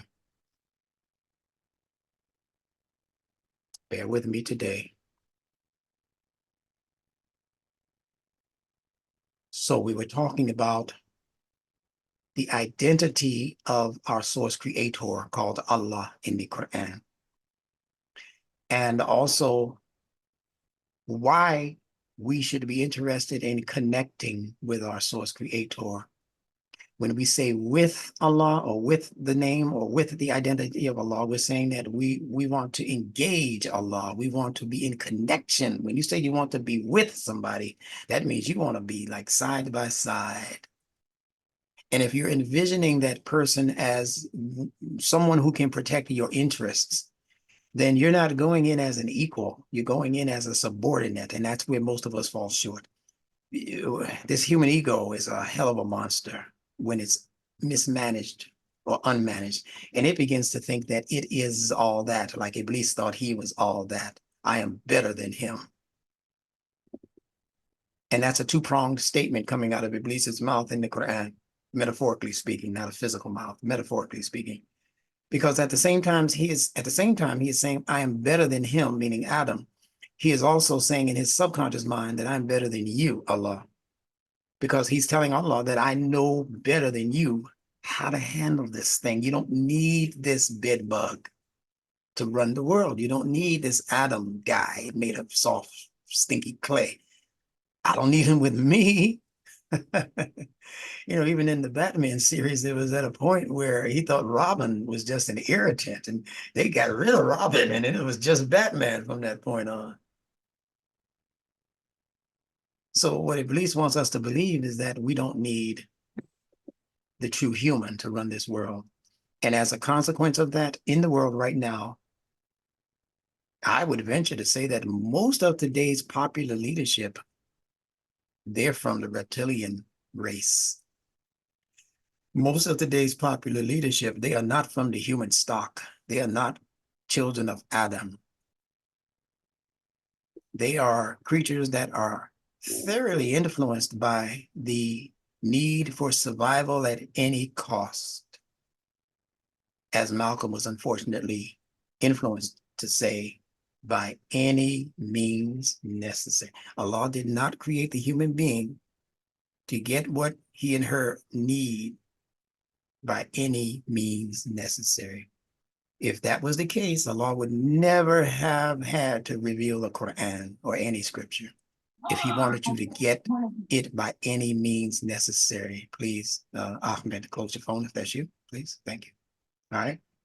So this is not by any means necessary world that we live in, because those means could have you actually end up in the hellfire, metaphorically and literally, in this life and in the next life. So be careful what you ask for. That's what part of what I'm about to say to you right now is entailing. Be careful what you ask for. You have two ways of asking for something. You can ask for something through your conscious mind, through what the Quran calls as-salat and dua. And then you can ask for something by default. By default, meaning because you're not consciously asking Allah for something, there's a default mechanism in the human mind that reverts to the base level of asking. And the base level is based on survival, as we said earlier. What your lower register frequencies believe they need to survive day after day after day. So you have these groups in the world now. They just got finished meeting. They called it Davos, D-A-V-O-S, that group. The World Economic Forum, they have that group of people who are meeting, and they are meeting around their base needs, their reptilian need, the need to just survive and stay in power. So see, this is an interesting world that we live in right now. And I want you to be thoroughly aware of what this world actually entails. Give me just one moment. I'm muting some of your phones. Please keep them muted until I ask for answers. All right, so let's continue.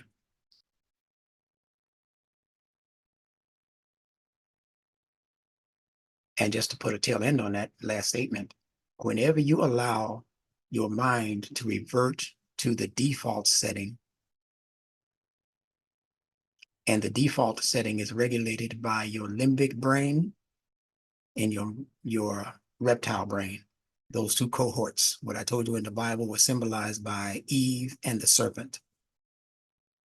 Eve is your limbic, emotional, memory brain, and the snake in the garden is your reptile brain, the reptilian brain that is based on survival. Whatever it whispers to you is because it feels like it needs to tell you that, even if it's a lie, it needs to tell you that to stay in power, stay in office, stay in power, stay in control. Keep that in mind. In order to connect with the identity of Allah, we must first become conscious of who Allah is and what Allah approves and disapproves of. Most people are not thinking like that. What I just said to my mother, would Allah truly be pleased with not only what I said to her, but how I said it to her? You know, sometimes you can be saying the right thing to your spouse, to your children, but you didn't let it come out right. How could they ever accept what you just said because of the way you said it? Demeaning comments. So remember that. It's not only what we say, it is also how we are saying what we say. This is the discipline that human beings need to come into in order to make progress into the future with Allah by your side. Be Ism Allah, with Allah's identity right there, fending for you and defending you. And it's all based on what you know Allah approves of, meaning what Allah allows. Allah allow, Allah allow. Allah is the one who allows. And he allows things to happen to us based on our conscious attention to what it is that is happening. What is it you're asking for? Not consciously. What is it you're asking for subconsciously? Because whatever is in your subconscious that's allowing you to ask these kinds of prayers and demands and all of that, it's only in your subconscious mind because that's what you think about most of the time without being aware of it. Oh, my goodness, this is a whole psychology that's used on humanity. Doesn't matter what you consciously are calling for. Black power, black power. Allahu Akbar, Allahu Akbar. You're doing all of that through your conscious neocortex brain. But if in the core of your being, when you turn all of the lights, cameras, and actions off, and in your subconscious mind, in your emotional mind, in your core sensitivities, your frequencies are still registering inferiority. Yeah, Allahu Akbar, but the Jews are still in control. Yeah, Black Lives Matter, but white folks are still in control. Matter of fact, I still carry one around my neck on this chain that they call Jesus. He's a white man. I'm saying Black power and Black Lives Matter while carrying a figure that I worship as a god around my neck, and he looks just like,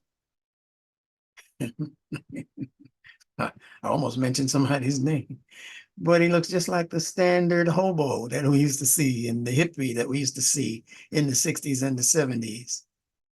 And he's one loincloth away from naked. And they're calling that the Son of God and God.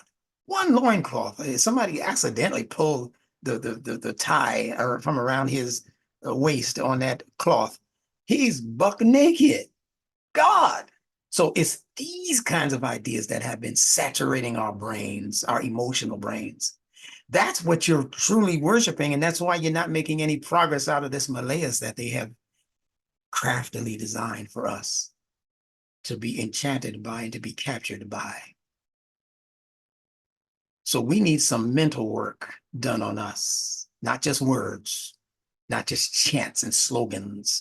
We need some psychosis examination of what has created this psychosis in us.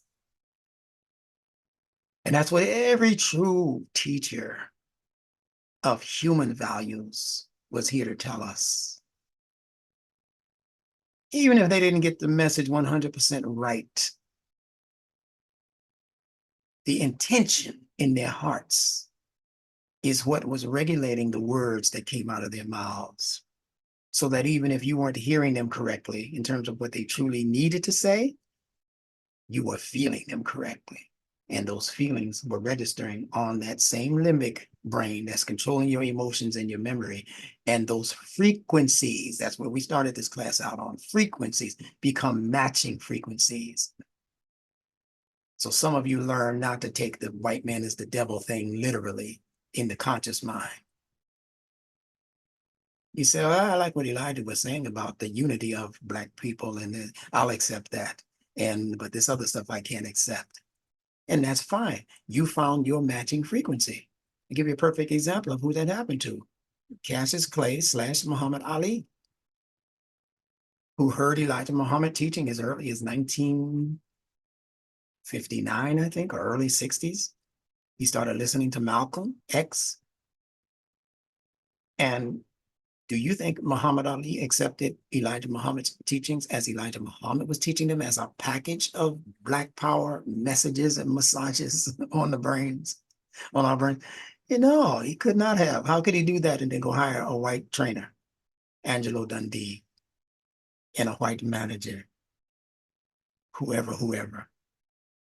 If he truly believed that the white man was the devil, why would he, back then, while the Muslims were saying, Black Muslims were saying, white man is the devil, he's Satan, don't trust him, do Black only business with your community, people in your community, people who look like you. If you have to work for the white man, give him an honest day's work and then go home and take care of your Black families and blah, blah, blah. Well, how come Muhammad Ali didn't follow that whole advice and say, Angela, I'm sorry, buddy, but you got to go. I got to find me a Black trainer, an African-American trainer. He didn't say that. And he didn't treat white people like they were devils. If you know anything about Muhammad Ali, and I know much more about him than the average one of you, we rolled together in a few circles. So don't just accept these things. Don't just accept these things because you read them somewhere. I'm trying to find a picture of me and Muhammad Ali that I read it in my office, so I can't find anything there. It doesn't matter. But he was about to work with me on a major script on the life of Elijah Muhammad. He was going to find the financing for it. This was a few years before he got really bad with his Parkinson's. But my point is that he did not treat them that way.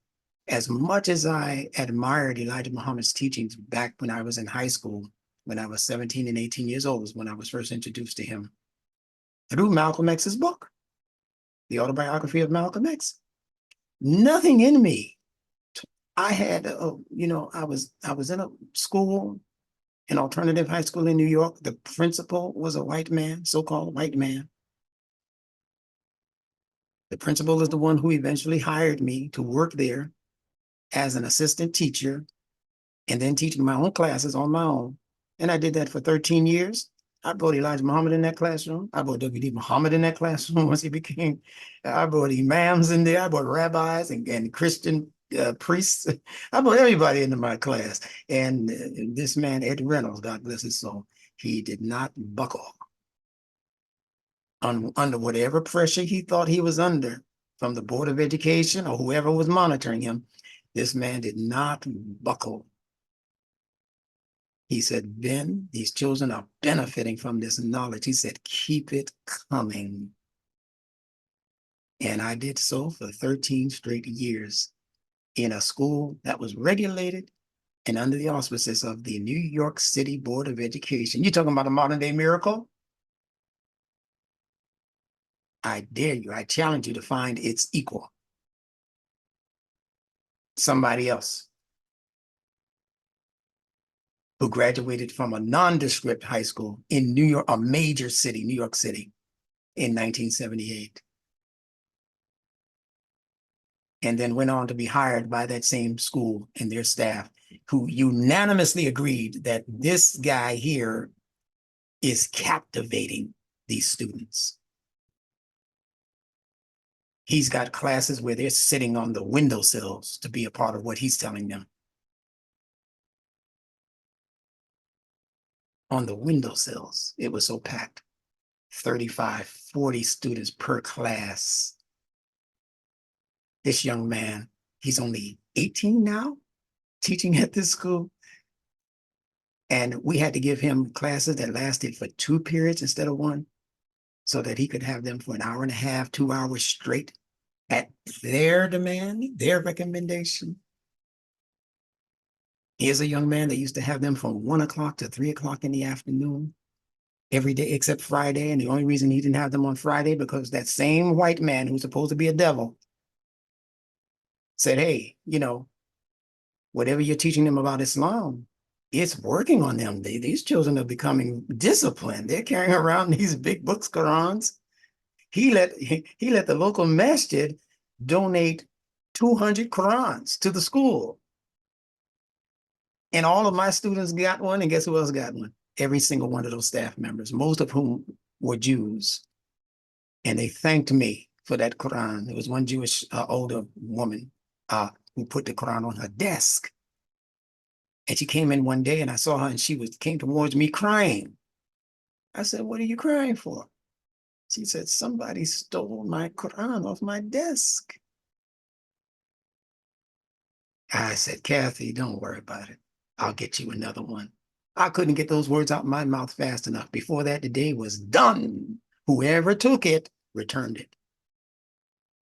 And by that afternoon, that Quran was right back on her desk, unmatched. Find me the equivalent of what I'm telling you among anybody that you know or anything you may have read concerning how frequencies, matching frequencies actually rule the world. Because that's all I was doing. I was giving them the respect they would do. And that frequency touched them and caused them to make certain conscious choices that could have even ruined their careers, that could have gotten the schools shut down. But frequencies rule the universe. And I wasn't even doing it consciously then. Allah showed me the method for doing that consciously. And for that reason, by the time I left there, they were ready to raise that building. It was a 100-year-old building we were in. And after Ed Reynolds, the principal, after he passed, they built a brand new $7 million building and named it, put his name on it. Show me when that happened. In the hood. All right, anyway, I've digressed. But I hope you enjoyed my digression. All right. Yes, by all means. Yes, thank you. Who is this? That's Wally. Which Wally. Which one? You're using you're using somebody else's phone. Okay, that's what happened. Okay. Yeah. I got you. Okay. Mm-hmm. And you're right. Very good. So the basmala eliminates the guesswork involved in determining exactly who Allah is. We don't have to guess at who Allah is what I'm saying here. The basmala makes you conscious of who Allah is and what Allah is.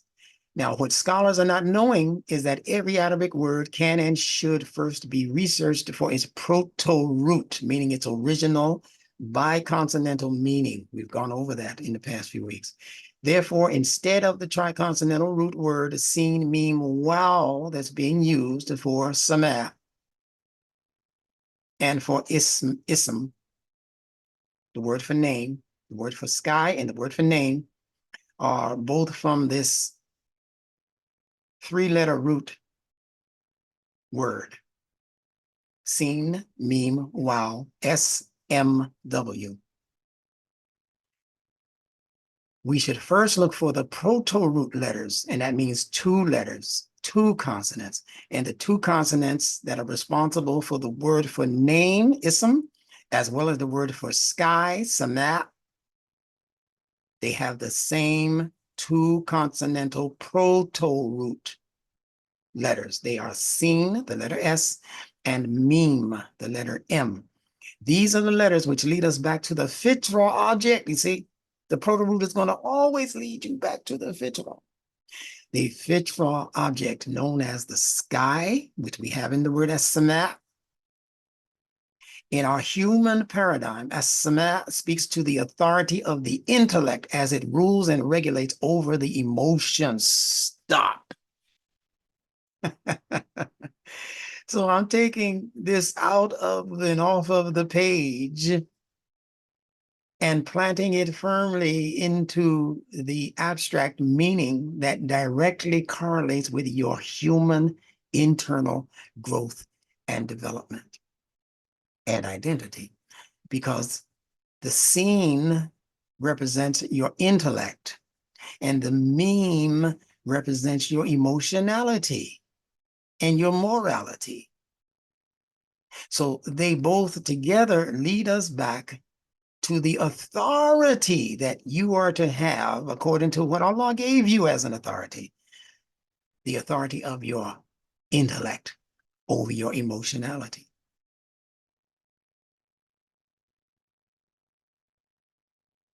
The word for sky, as we now know, is sama.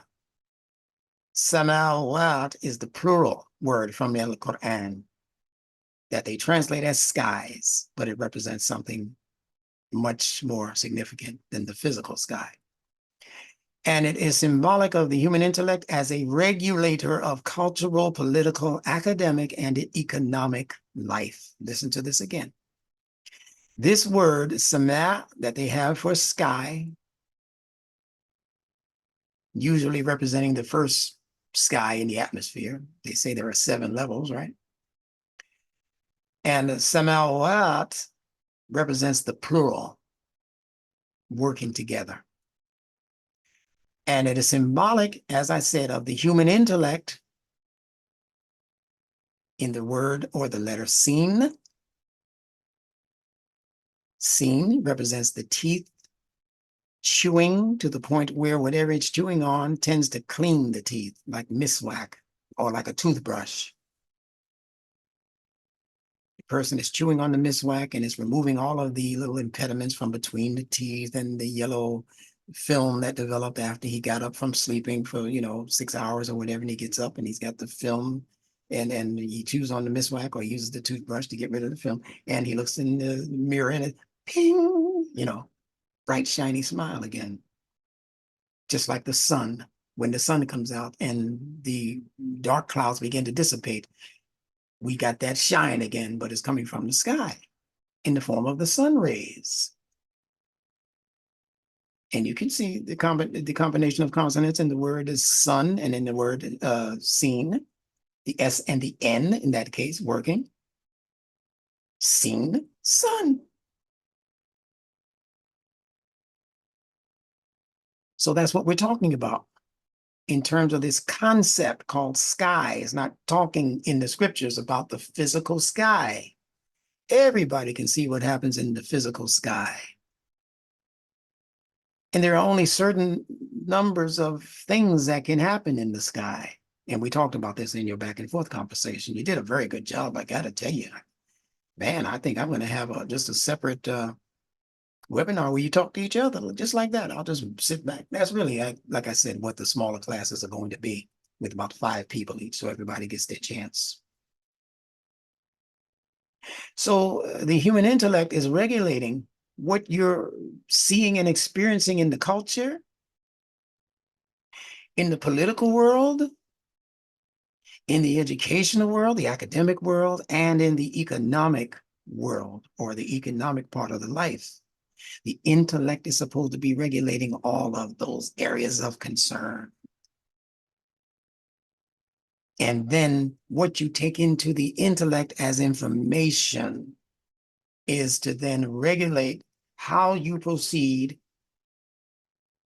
emotionally. What you cling on to emotionally and what you divest yourself of, because that's not worth me getting emotional over. That person or that idea or that thing or those people who I don't know. I'm just being influenced by what people say about them. I'm hating this group because, they said I should hate this group. That's how cults are formed. You're watching the most sophisticated level of cult formation that this world has produced in the last 100, 200 years, maybe. And most of us have become a part of that cult-making operation. If you call yourself a Democrat, you're in a cult. Hey, if you call yourself a Republican, guess what? You're also in a cult. If you do what Imam Muhammad did and what I did and register as an independent, now you have choices. unless you just a diehard and you need to vote in the primaries and all of that. If you just want to cast your vote on election day, can't tell you what to do. You might be apolitical altogether. I'm telling you that I registered as an independent because I consider myself to be an independent thinker. So I don't get wooed. I don't get swayed. I don't get sidetracked by blue or red. That color game is exactly that. It's a game that people play where they already have predetermined winners when they begin the entire process. The only difference that I see, and this is just my personal opinion, you don't have to follow it. The only difference that I see happening in the world right now in terms of choices is that the game that they planned on introducing into the world to determine a predetermined outcome. Remember that word, outcome? They determined a predetermined, and they've been doing it for the history, practically the last, at least the last 4 decades. At least since President Kennedy was shot and killed. After that, they said, we got to take control of who gets into this White House. We let this Catholic in and he ain't doing nothing we asked him to do. They said, we can't have this. We have to make sure that our decisions on who's going to run this country beneath us, as puppets that we can control, we have to make sure that we got a tight rein on this thing. But what they weren't understanding is that Allah had a tighter rein, R-A-I-N, on them. And that reign is the reign of revelation. So revelation in our day and time is becoming enlivened by the permission of Allah. That revelation now, especially what the Quran has been projecting as the events in the world forever, not just today, it's been happening forever, but it's unfolding. It's unpacking itself into the human dimension in terms of our consciousness of what's going on. These things have always been happening and they will continue to happen. But how we are impacted, it depends on how much of this stuff that's going on becomes a part of our conscious recognition of what's going on. It's like a man's boyfriend, a man's girlfriend, pardon me, probably a Freudian slip, right? All the stuff in the world today. She can have convinced him that she just loves her some him. And all she's really doing is sticking with him because he's got a little dough in the bank, a little cash in the bank. But for some reason, that's not registering on his consciousness because he's heart directed. So because she says, I love you, and, she lays down with him every now and then and that kind of thing. He said, oh, I got me a woman who just loves me to death. And that's exactly what she's going to do. If she ends up in your will, that is, she's going to love you to death. But he can't see it. It's been going on all of the time behind his back and in front of his face, but because he's not recognizing, he's not cognitive of the fact that she's using him. That's how she's able to manipulate him. Now, let's continue. And we're going to have to just have another part to this. I'll go for about another 10 minutes maybe.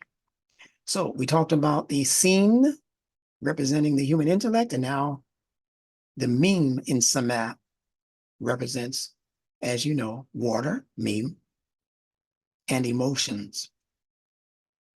And to understand the word meme totally, you have to engage the earth water cycle. I showed you this before in a previous class, but I'm going to connect it to what we're saying today. The fact that this letter meme has 2 M's built into it means that there are 2 sources for water which human beings have to respond to. The first meme is evident. It's all around you. It's 3/4 of planet Earth, water, they say. 3/4 of the earth is occupied by water. But there's another water that we do not have easy access to. We're cut off from that water in the same way that in your pronunciation, listen carefully to the words and how they're pronounced. In your pronunciation, this last meme also has a cutoff. There's no vowel to extend it. There's a vowel to extend this first meme because it's all around you. It stretches out. That's what the kesra, elongated kesra E means, that it's stretched out. It's extended.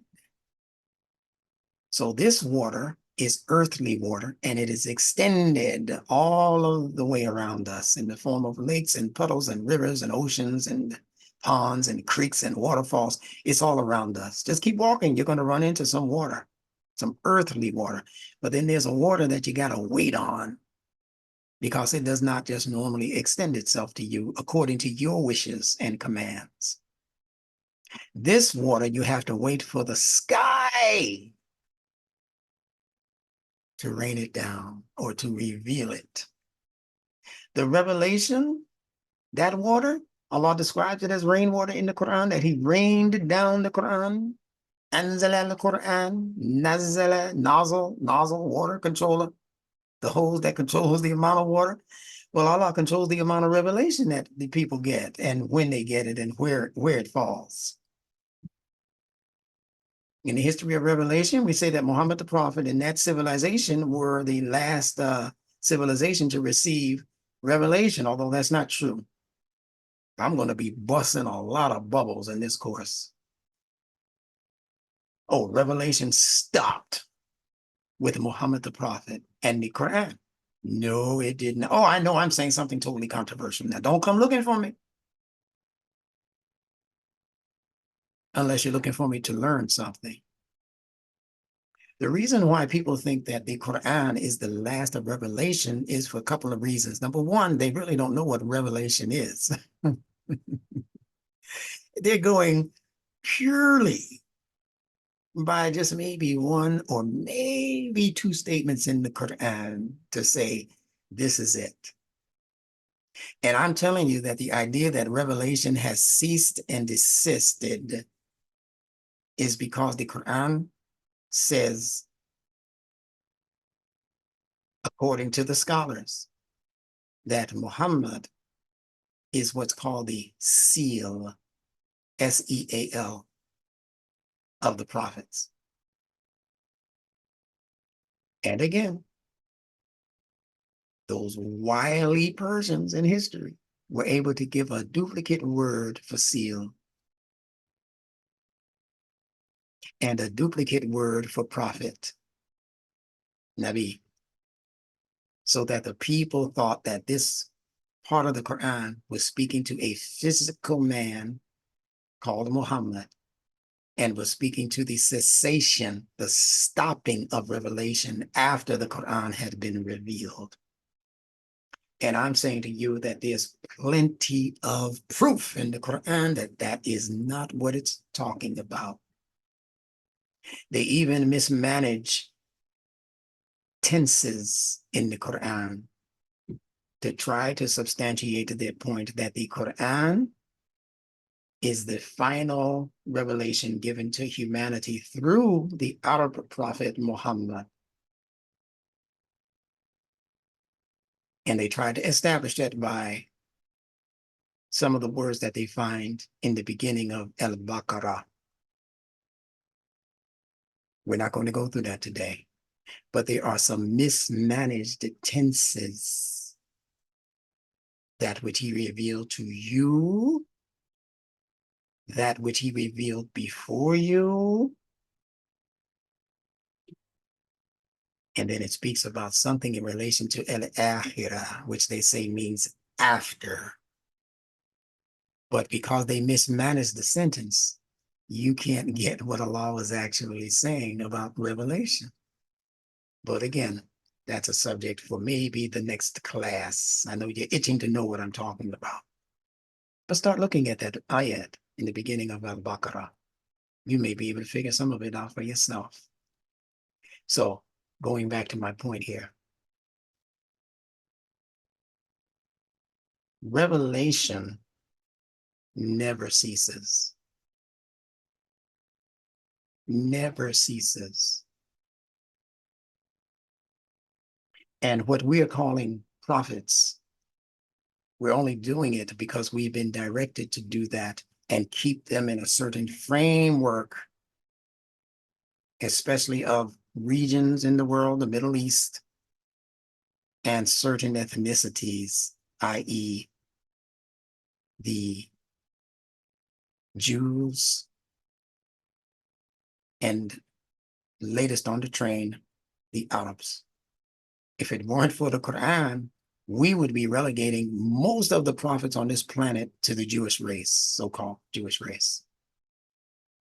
That's what they tell us. The Jews told us that all of the prophets were from their people.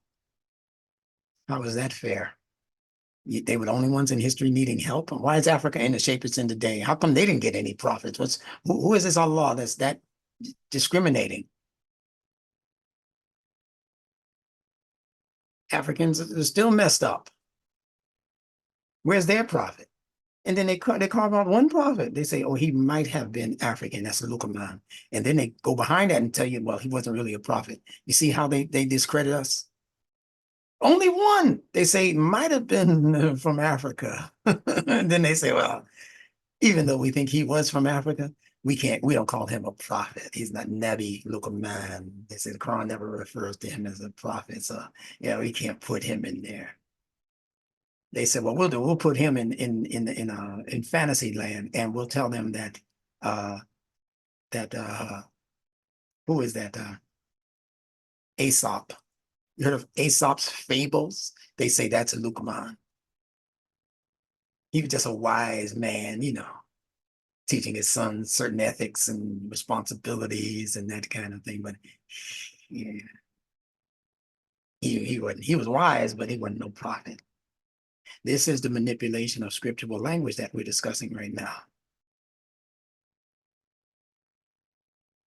So again, this meme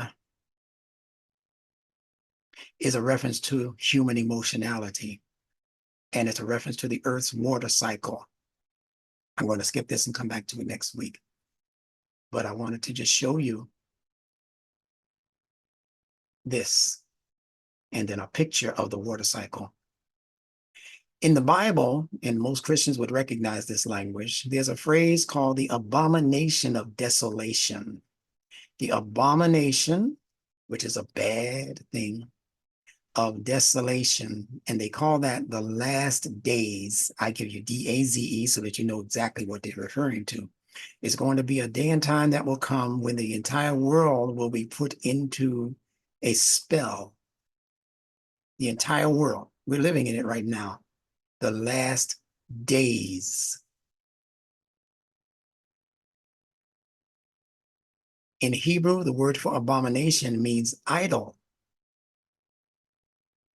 It doesn't mean what we mean when we say something is abominable, detestable. The Hebrew word simply means idol. So what is it about this idol? This word desolation represents the emptying out of a thing's soul. See, when you become desolate, it means you've emptied something out. What have you emptied out? Y'all know how to find these things by now. You've emptied out the soul. You de-souled the person. If something becomes desolate, a city, a town, it means that it's empty, it's tumbleweeds. In this case, the tumbleweeds are taking place within the core of the human being, him and herself, the nefs, that we call soul, de-soulation. The Bible refers to this abomination of desolation as the destruction of the temple. Stop looking at places and things and people in history and look at these things conceptually. Where's the temple in your body? It's the thing keeping the tempo. Keeping the tempo. And it leads to the health and activity of the human brain. You cut at that artery right there, which Allah tells you in the Quran, that he is closer to you than that vein, that jugular vein.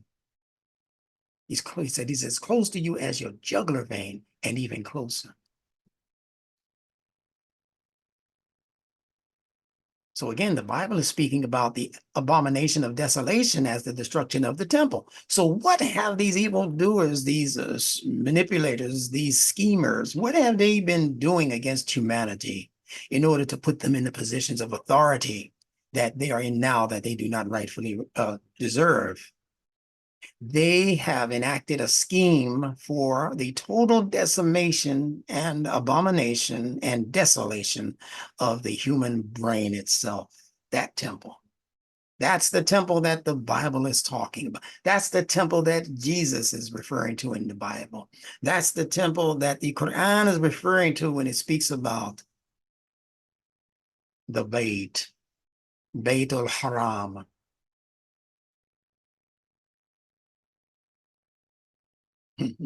The inviolable house, as they call it, where there's to be no wrangling, there's to be no fighting, there's to be no cussing and fussing up in there. It's talking about that route in you that leads the energy upwards until it reaches the third eye area, which they're calling the temple, and then serves to ignite the pineal so that you might come into supra enlightenment, supra intuition, where the cosmos begins to feed you information directly so that you don't have to depend on all of this scholarship and depend on your hit and miss ideas about what's going on in the world.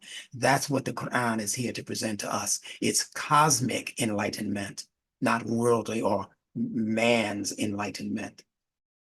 But it is enlightenment that allows us insight into how to accurately manage the world, not of spooks and spirits, the world of mankind, humankind. What the best route is to take for eliminating certain problems in the world, social problems, economic problems, political problems, academic problems, spiritual problems, if you will. The Quran is that book, that blueprint. It's a book for managing the world, not for managing some spiritual, ethereal life. Through rituals where we got to talk to God 5 times a day and we're not sure whether we got an answer or not. When am I going to get an answer? What if you're making the wrong call on the wrong telephone? Don't blame me for not answering the phone when you weren't calling my number. You weren't dialing in on my frequency. You were dialing in on the frequency of desperation. And if I don't do this, I'm going to get kicked out of my house or my apartment, or I'm going to lose my child because of this woman. She's lost her mind. I don't know how to communicate with God. I think it's just topical. Oh, God, give me this. Oh, God. And if he doesn't give it to you in 2 days, 3 days, you through with God subconsciously. Consciously, you're still, oh, God, oh, yeah, Allah, yeah, Allah. But subconsciously, you're saying, I'm through with a God like that who won't answer me when I need him. So you have to invest in understanding the human mind and makeup, is my point. That's what this channel is all about. Please visit those other videos that have Instructor Benjamin Bilal attached to them, dealing especially with the triune brain and all of these other aspects.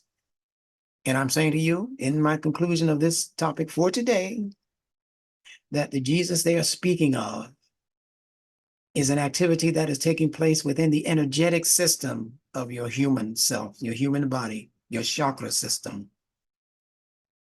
7 basic levels of energy that interchange with each other and that graduate all the way up to the top chakra, the 7th chakra, called the pineal gland chakra.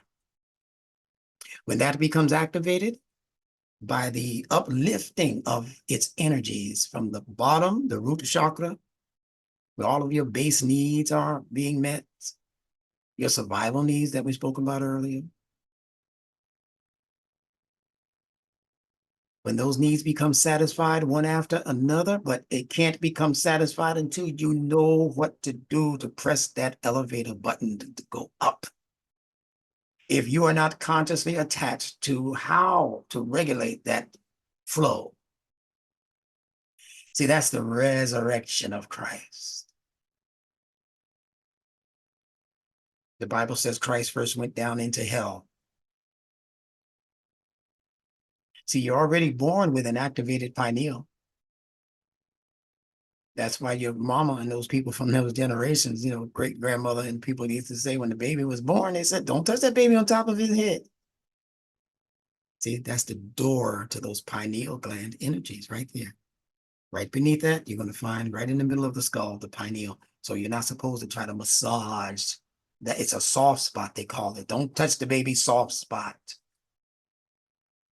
When religions began to develop things like little kufis and kippahs, as they call them in Hebrew, the little Jewish cap, right?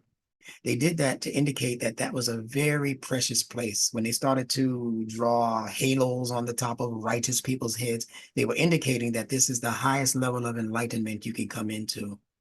They weren't doing it so that you could wear kufis to bed. As a Muslim, you get up, the first thing you do is grab your kufi before you grab your toothbrush. Before you go out, you feel naked if you're not wearing your kufi or your himar. This world of so-called religion has duped the average one of us into thinking that these are rituals and these are rites of what Allah is asking for from you before he can reach out and trust you. And it has nothing to do with rituals. It has everything to do with practical manifestations built into the language and the frequencies of scripture that are designed to take that energy set of zones in you and elevate them so that they become pure and pure and pure. Let's go on to prove it just a little bit. I'm going to hold you just a little bit longer. Promise I won't do this to you again. In the history of Greek mythology, we have a god called Zeus. And actually the word Jesus works out into a combination of the words Jupiter and Zeus. And Jupiter represented a certain frequency also that's being modulated within you, not out there as a planet, how it's operating in you. So you squeeze Jupiter and Zeus together, you get Jesus, Jesus, Jesus. That's one of the manipulations of language that regulate how we see these so-called people in history. Zeus was the god of the sky, and the temple in your body is in your head. That's what scripture calls the sky, your head. So Zeus was ruling in the head, in the temple. What's ruling in your temple? Your pineal gland operation. Between your third eye, the sixth chakra, and your pineal gland eye, the seventh chakra. The sixth and the seventh are the most important parts of this chakra manifestation of energies. I told you about that hadith where they say Muhammad married Aisha while she was either 6 years old or 7 years old, and didn't consummate the marriage until she was 9. Now, if that makes sense to your conscious mind, you are a pervert. You are a child molester waiting to happen. If you just accept it into your subconscious mind, that it's okay to marry a 6-year-old and then have sex with her, not when she's 12 or maybe 14. No, you can have sex with her just, a couple of years later when she's 9. You don't understand that this is numerology, astrology, and psychology that they've written into these hadiths to prove themselves to be as smart as Allah by giving you an alternative scripture called a hadith or hadiths. That's the alternative scripture. Yeah, we know what Allah said, but we think we can one-up him. We think we can write something even more brilliant if we just break this down into details that we want these foolish masses to gobble up. So we're writing our own scripture, and we're going to call it, we can't call it the Quran, but we're going to call it, hadith, the sayings of Muhammad. And then the real Muhammad we're talking about is going to be us. This is how to obey Muhammad by following every word of the hadith. But what they're really saying is this is how to obey us and keep us in positions of leadership and authority in your life, you little stupid, dumbed down Muslim. You're depending on us to be your imams, your mullahs, your sheikhs, your shakers. We're going to be that for you, but it's going to come at a cost. And the cost is the cost of your independent thinking. I want y'all to hear me loud and clear today. So Zeus operates the same position as Jesus or Jesus the Christ. The word antichrist that everybody keeps talking about, it just means against Christ. Anti means against, but coming from the opposite direction. Christ, what is Christ? Christ is based on the word crystal or crystallization, bringing disparate things together until they form one thing. And that one thing becomes more valuable than any one part of that thing could have been without the whole. In our deen, it's simply called Tawheed. So Jesus represents Tawheed. Christ represents Tawheed. Where is all of this coming together taking place? In that upper room that the Bible speaks about, in that temple that the Bible speaks about, in that bait that the Quran speaks about, the one that's not supposed to be violated. So then what is the crucifixion of Christ? It is the calcification of the pineal gland. Look at the consonantal connections here. This is another Nunetics lesson, and we'll leave you on this. Crucify, calcify. R interchanges, as you know by now, with the L, and the two C's stay in place. You think they did that not on purpose? Crucifixion or crucifixion, and they're telling you right there it's a fiction. Crucify, calcify. And the pineal gland is the only part of the human brain that can become calcified. Look it up. Just type in, how is the brain, how is the pineal gland in particular, how is the pineal gland calcified? And they're going to tell you that that's the number one problem in the brain, that the pineal gland in most people on the planet is calcified, meaning that its true power has been taken away. And you know, the two methods that they say are the most prominent methods for pineal gland calcification: the drinking water and toothpaste. Your average toothpaste, Colgate, whatever, you know, it contains, what is that? Somebody tell me what that chemical is. Fluoride. Thank you. Yes, a particular kind of fluoride.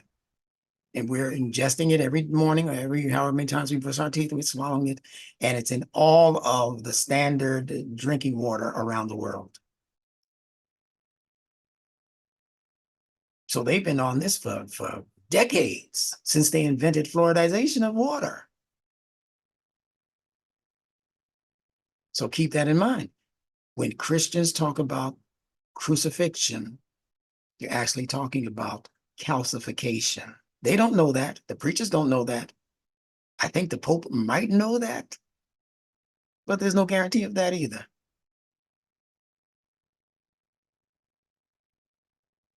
So these are the things that have to be taken into account in order to properly understand what scriptures are speaking to as ideas that rule within the space of human activity. How is human activity regulated? This is how. This is the number one method for taking out human beings, because Descartes, I think his name was, as a philosopher, Descartes, he stated that the pineal gland was the seat of the soul. Look his name up. He said the pineal gland represents the seat of the soul. So now if we are calcifying the pineal gland, if he's anywhere near correct, then the very seat of our human souls are being calcified or crucified in this case. And Imam Muhammad left here, as you know, in his last few years, telling us that there's going to be a great elimination of the human soul. Does it all fit together for you now? The great elimination of the soul. He said, not of the body. They need this body around here to make their purchases and all of that and to act foolish and dance to the music on the weekend. But they will control your wealth. They will do what was said at the Davos meeting a couple of months ago by Klaus Schwab. He said, you will own nothing and be happy. He said that in the public. In the future, he said, the near future, you will own nothing, your vehicle, your house, not even your children, not even your spouse. We will own you. But don't worry, because you're going to be happy. We're going to fill your life with so many toys, so many distractions. We're going to hit you in the head like Haram Abith, and you're going to become dazed. You get it? Last days. And when you wake up from your slumber, you're going to be so happy with what we've done for you. We've eliminated all of the burden of you having to manage stuff. We will manage it for you. Don't worry. Don't worry. Me and a select group of other people, maybe about 50 people on planet Earth, we already got this down. We know how to manage your life. We're going to choose your leaders for you. And if you come up with a leader that we don't like, and guess what? We got a plan to eliminate that person also. And that's not just from the president's position. That's from, we can be a mayor who they see some insights and they say, oh, he might go to be governor and he might grow to be president. We better get him early. We better abort him. See, when they talk about abortion, it's not always the physical abortion they're talking about. It's the aborting of new ideas that come into the world through certain individuals. They wish they could have caught Tesla earlier. Tesla had a late day blooming. He was one of the elites just a couple of years ago. And so an awakening happened to Tesla, not Tesla, pardon me, to Elon, yeah, Elon Musk. He's having a recent awakening of his pineal. And he said, forget about all of this going to the Mars stuff and spending all that money. I have to spend money on making humanity grow into its excellence. And that's a wonderful friend to have if he's true to what he's saying. And what I'm saying to you as a last message, and I'm speaking specifically to our Nunetics people, and the rest of the world can believe this or let it alone, believe it or not, doesn't matter, that Allah is about to send us some tremendous help, some tremendous assistance. I've been telling you this for years. There are going to be people waiting on the sidelines, waiting in the wings, as we say, just waiting for our enthusiasm for this new language and learning process to become fervent enough in us to create its own independent waves, its own independent frequencies. And frequencies, it doesn't matter where you are on the planet. Like frequencies can reach people of like frequencies. That's what dua is all about. When you make a dua for something that's going on the other side of the planet, the starving people here and whatever's going on there and all that, and you are fervent enough, you put enough emotion into it, you put enough frequency, meaning you don't just ask once, you ask constantly. And then let Allah decide how to rectify what you're asking him to do.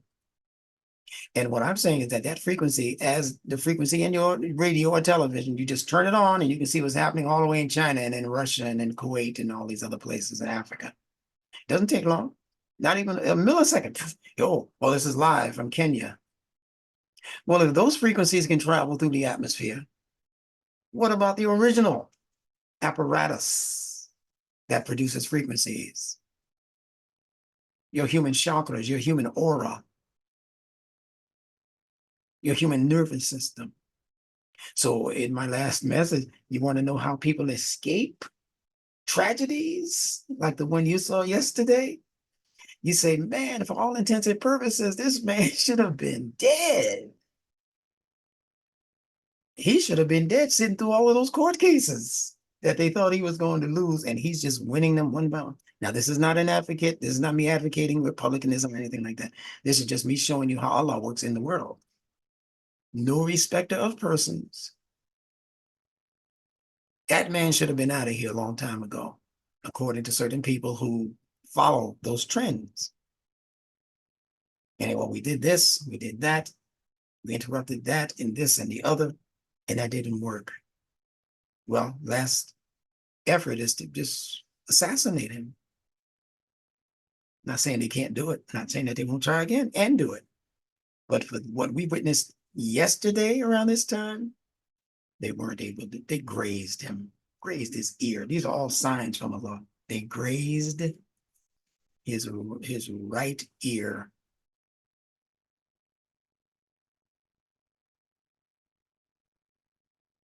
And the people who hate him are so angry that they missed.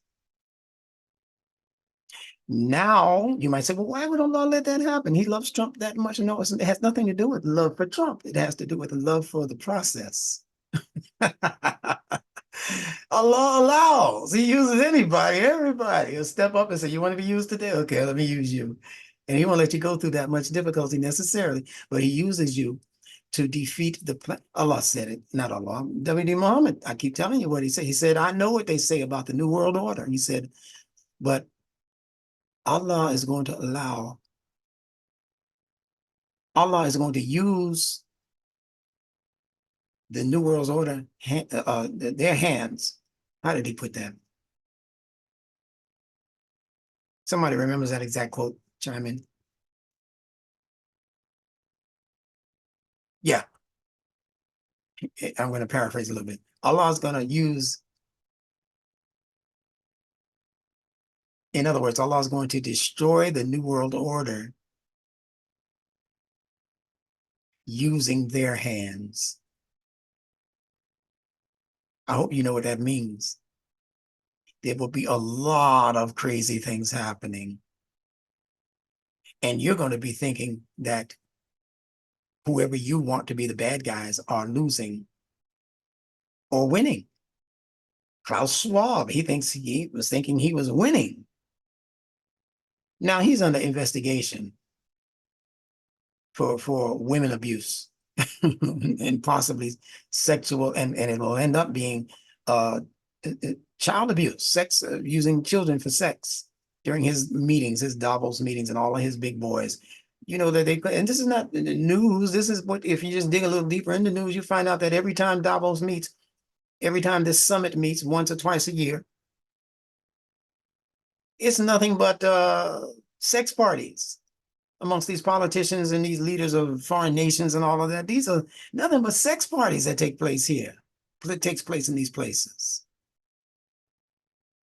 And not to mention child pedophilia taking place in private places. Can't just be looking at Diddy.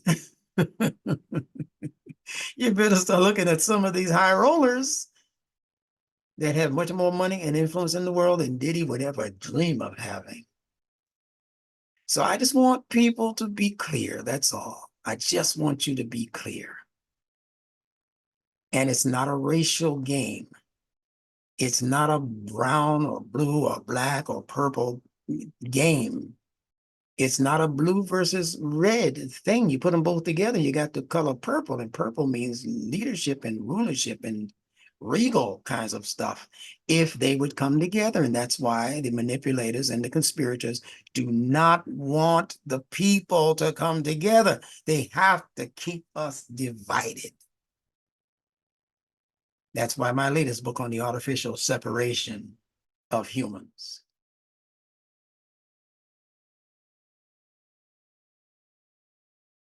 is so important. You can get it on my website for just $20 for as long as that sale lasts.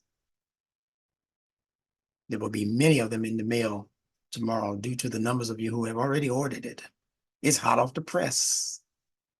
So it's not yet posted to the website, to nunetics institute.org. It's not yet posted. So if you go there, just pay the payment as a donation, a regular donation, $20, and then put in the note that is for the new book. Or let me know that in an email or a text message even, that is for the new book.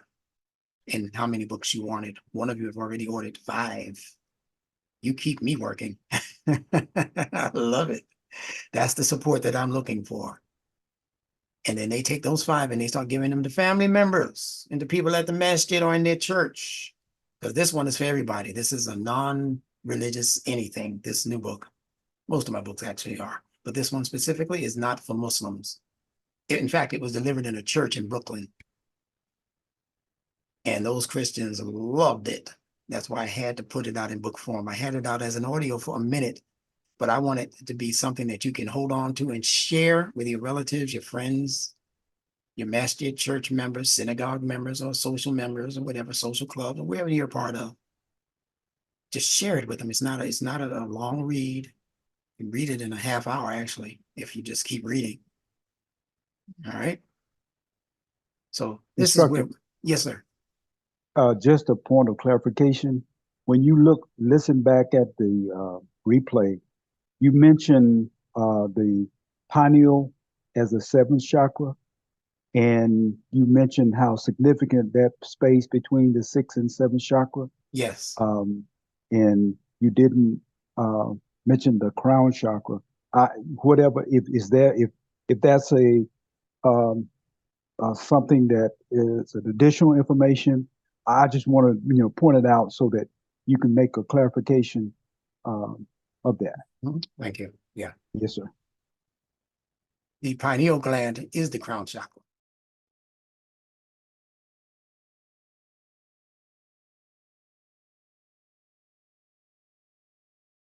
Thank you. And that's why I want, because it's out that, you know how they give it. Yeah. So that's why I wanted to make sure so we could be real clear on what it is that is being I know said. I know it's causing the confusion. The pineal gland, because it's in the center of the brain, we're thinking that its energies is not outside of the brain or outside of the scalp, at least the top portion of the head. But when it becomes activated is when those energies rise up a bit above the actual scalp or head, the physical head. Those energies are what the depictors of images in religion call the halo.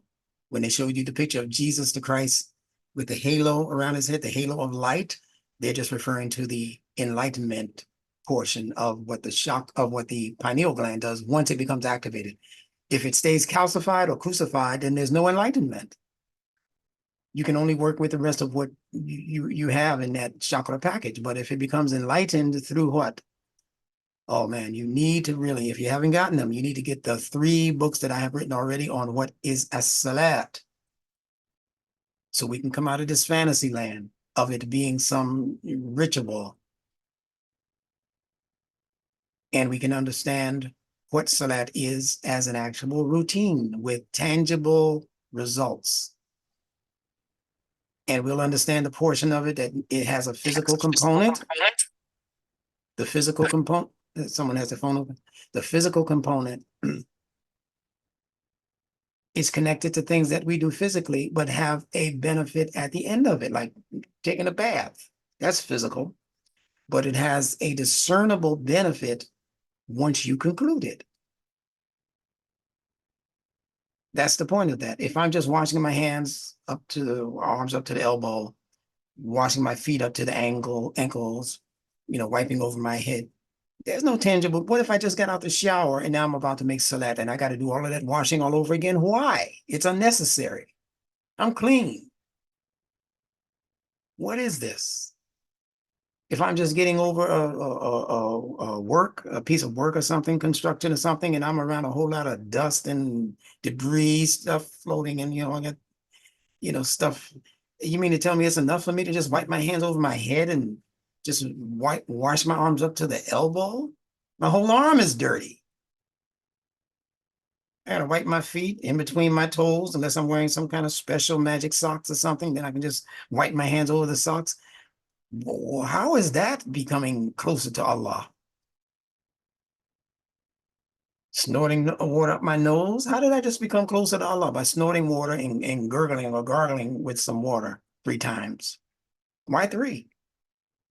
These are the questions that we don't think to ask because we've been entrained and entranced by the spell makers of religion. All religions. The priests are going around with their water, they sprinkle it on people, call it baptizing people, and dunk their head beneath the water or whatever. Oh, you're acceptable to God now. You can join Christ now. Really? What happened with that? What kind of special water was that? Can I take some home with me? Sprinkling water. 1, 2, 3.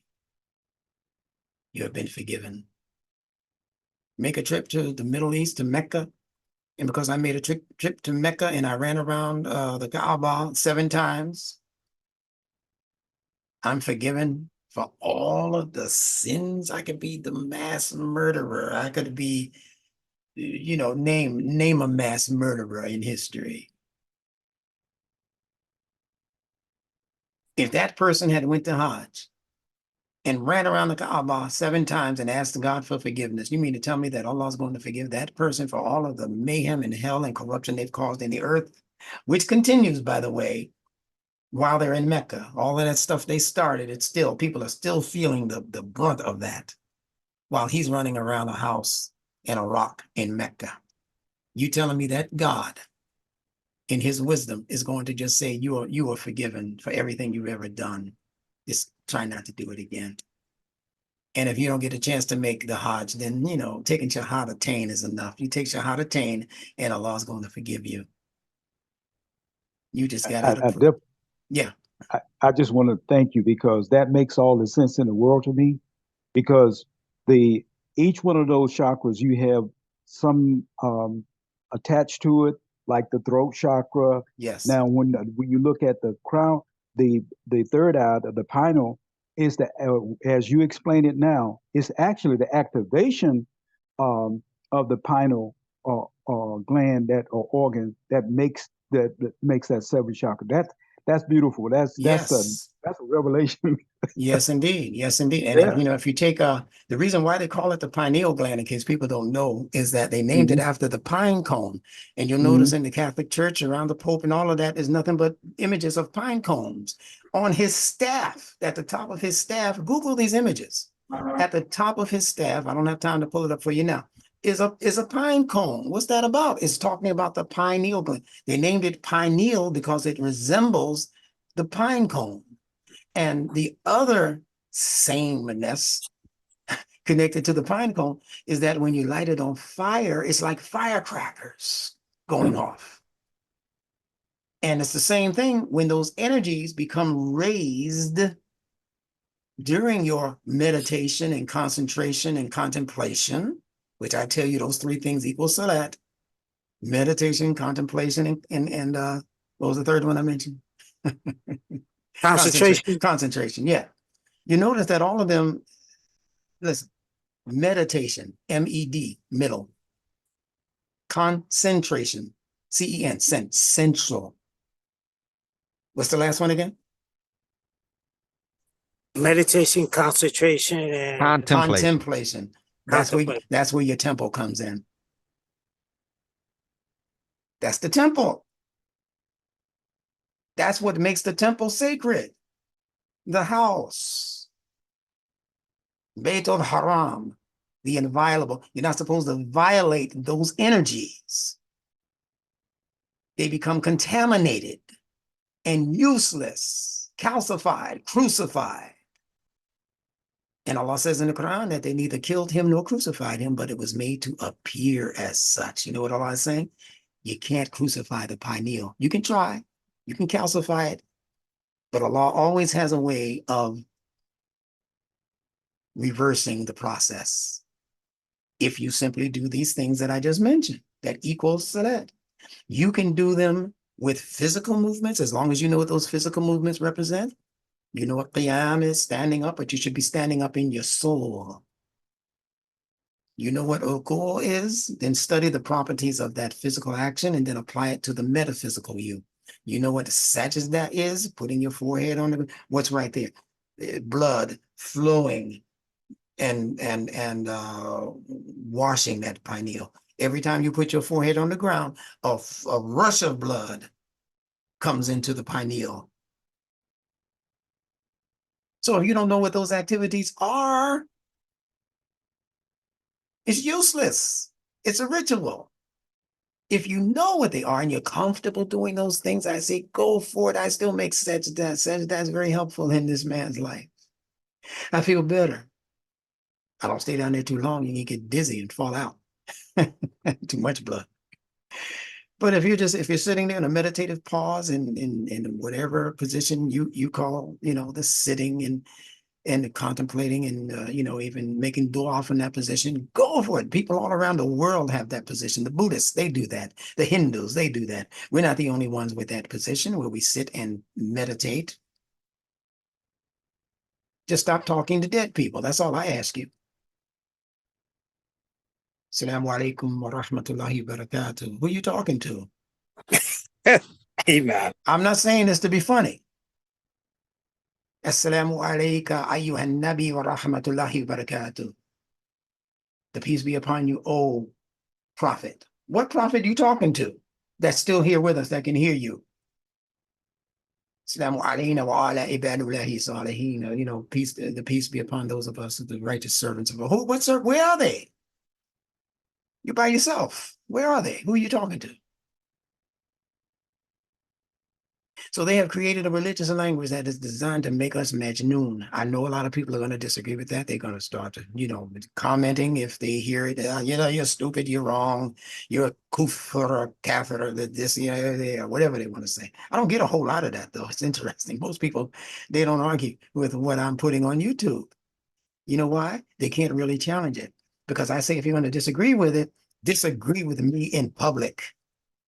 That's all. I'm tired of the tit for tat, one-on-one kinds of comments that people make, and they think I'm just going to in fact, most of those comments are not made towards me. They're made towards you. This imam is saying, but you're saying this on my YouTube comments. Why don't you, if you believe differently, let's schedule a one-on-one, my friend.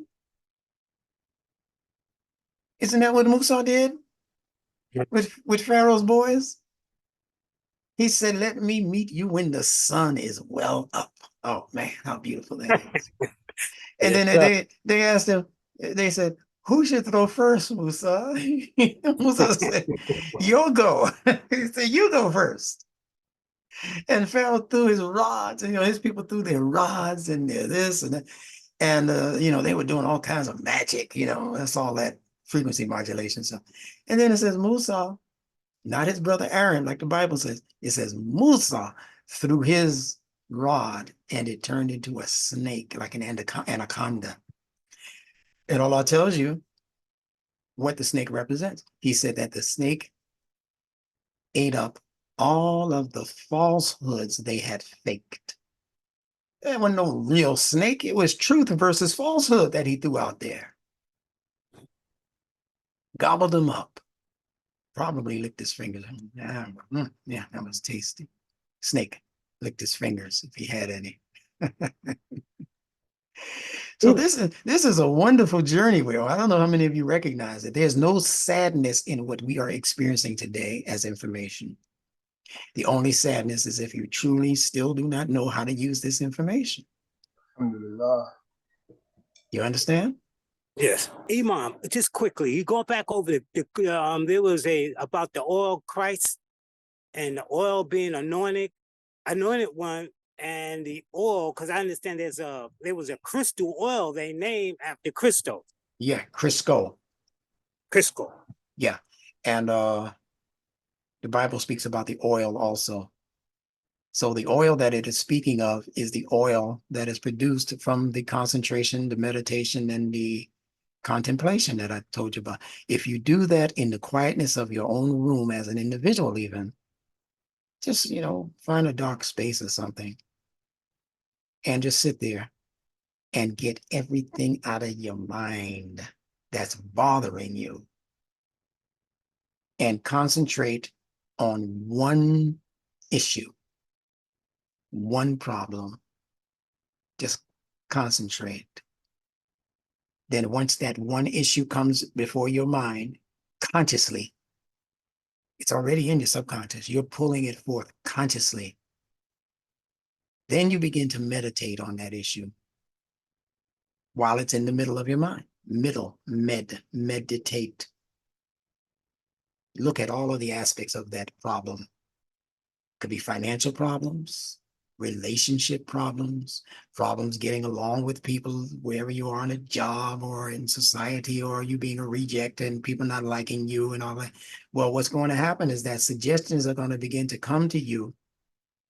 The more you continue to clear your mind, suggestions will come to you as to how to correct those problems. The word problem is simply the phrase probing the limb. Another gem from W.D. Muhammad. Probing, looking for something. The limb. The limb is the liminal.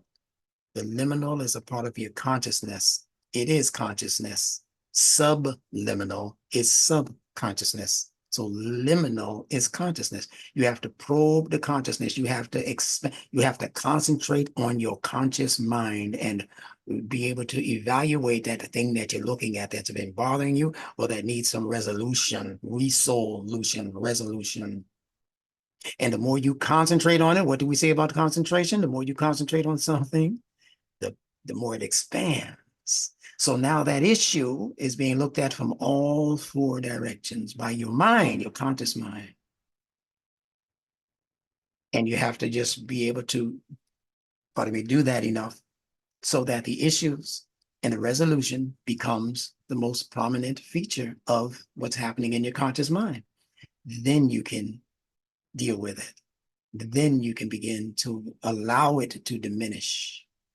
The things that are not that important, all you have to do is stop giving your conscious attention to them. Somebody bothering you, I've practiced this. Somebody bothering you, we had a very prominent person in the association of W.D. Muhammad, he used to be at least. He started trying to bother me on YouTube with his comments because he wanted my attention. I gave him a little bit of attention and I saw it beginning to grow. People started to come to his, rah-rah corner and whatever. And, folks would call me and text me, hey, man, did you hear when they mentioned your name in his? Yeah. And I gave him a little bit of attention and his thing started to grow and start to swell a little bit. And it came to me and said, no, the proper response is no response. And the less response I gave him, he began to diminish and disappear from my world. And that's what I do to people who are not worth the time and effort to respond to because they have proven that they have bad intent. Whenever you choose to mess with somebody who ain't even thinking about you on the most part and is not bothering you, many things I could say to put an end to whatever he's doing overnight. Many things I could say that I know for facts about that person, but I choose not to say them things. I let Allah handle it because that ain't the world I live in. And I'm not trying to regulate other people's worlds. Too busy handling mine and helping you handle yours. But that's the key, is my point. Stop paying attention. You want your relationship to dissipate? Stop paying attention to your husband. Stop paying attention to your wife. Stop paying attention to your children and see if they don't break away from you. They don't want to be around you no more. Because that's what happens when you begin to give less and less attention to what you might be necessarily needing to pay attention to. But if you don't need to pay attention to it and it's not doing you anything Listen, since I stopped making the physical movements ritualistically 5 times a day that they call as-salat, my life has been much more enriched. I think I'm a much more righteously oriented person. And I'm making what they're calling salat all day long in terms of my attention and concentration to the things that Allah has outlined for me to have attention and concentration on. What are they, Instructor Bilal? I keep telling you over and over again. Start with Surah 2, Ayat 177 on what is al-bir. What is the righteousness, the righteous position? And you're going to find out that most of what Allah is asking us to do is related to actions, not beliefs. And actions that are socially binding, not just for you, the individual, not just for you to figure out how to go get some fish for just you and your face, but to go teach other people to fish. That's what Jesus was doing. He was making salat when he suggested that to his companions. I'm going to take you away from being fishers of men, no, fishers of fish, and I'm going to teach you how to be fishers of men, is what Jesus said to his compatriots. So in teaching you Nunetics, that's exactly what I'm teaching you, how to fish. I teach you the method. Now, hey, go get your own pole and your own string and your own worm and whatever, your own hook and all that. And you can go fishing for yourself and your family. You don't have to wait on me anymore. But thank Allah, many of you still like coming fishing with the instructor. My hook tends to go a little deeper than yours. When I throw mines in the ocean of language, I come up with some goodies that we all can enjoy. So that's all I'm saying. Thank you all for being so attentive. We're going to have more questions and answers in the next session because I've kept you in long enough tonight. I will admonish you over the next couple of days, as I was going to say earlier, Monday and Tuesday, to be very, very aware of a series of events that will most likely take place to either equal or maybe even rival what we saw happen on yesterday around this same time with the attempted assassination of a presidential candidate. My prayers are with any and everybody who is positioning themselves or already in positions of leadership over innocent, vulnerable, and even sometimes gullible people, because we depend on these people to regulate our lives on at least the political and economic level. So I'm not advocating for any party. I'm advocating for anybody who's in a position to assist other people to live a more healthy and excellent life. And I think that that's what most people should be wanting in the world today. Why would I want to create future problems for my children and my grandchildren because of some hatred I have for some individual or whatever else is going on inside my system, that no matter what, I hate this person to the point where I'd like to see them dead? That's not even human. Remember now, we're living in the day of the great elimination of the human soul. So you got to be able to recognize when people are speaking and operating minus a soul, meaning minus the proper human sensitivities. You can disagree, but as Malcolm said, let us disagree without being disagreeable. Disagreeable is when you begin to wish death and put plans and plots in place like they do in many of the third world nations. They don't like a leader, they just shoot them. They just get rid of them. They go to their home and drop a bomb on his house and all of his children. And you see what's been happening in the world throughout all of these countries, especially these Middle East. Look at Gaza, for God's sake. Thousands and thousands of people blown to smithereens. I mean, on both sides of the aisle. What makes the Israeli child less human than the Palestinian child? Got to ask yourself these hardcore questions because of who their daddy is, because of who their government is led by. That makes the human child 7 years old, 12 years old, one who's not worthy of growing up at all? Or should we put that effort towards reconciling? That's what Allah calls for in the Quran. الَّذِينَ آمَنُوا وَعَمِلُوا الصَّالِحَاتِ. Those who establish, those who have faith, الَّذِينَ آمَنُوا, those who have trust in what? In what Allah says He can do for you and for them. وَعَمِلُوا الصَّالِحَاتِ. And do amal. Amal means conscious actions. Things that you put your mind to consciously, like I'm telling you, Salat represents. Think about the situation, bring it in, give it attention, allow for it to expand to the point where you can see all of its components, all of its moving parts, and then begin to eliminate the issues from those parts systematically, one by one. What's the problem here? We don't meet, we don't know each other. Let's put together some meetings where we can get to know you. This is not Gaza. This is not Israel. This is North Carolina. Are there any Christians and Jews in North Carolina? Let me get to know them. That's my little piece of the puzzle that I'm bringing. Do we have issues here that preclude us from moving further down the road in this country, not some other country? Is there some effort I can contribute to right here in Philadelphia, right here in California, or right here in Chicago? Look at how messed up Chicago is. So-called Black folks are killing people in Chicago, 30 over the weekend. 30 and more young people on the streets, gangbangers, so forth, shooting up the neighborhood, killing up each other, indiscriminate shots fired, children dying. How can I be more irate about what's going on across the seas than I am about what's going on across the street? Hardball questions, but you got to answer them. Because then your loyalties and your sensitivities are being improperly placed. Especially when you're not over there across the seas to really know what's going on, really, for real, for real. But you're right here in Chicago. You know what's going on because when you look out your window, you see it. So when you think about what they say about charity beginning at home and spreading abroad, the spread is due to your consciousness spreading. Once you solve the circle, the middle problem, right?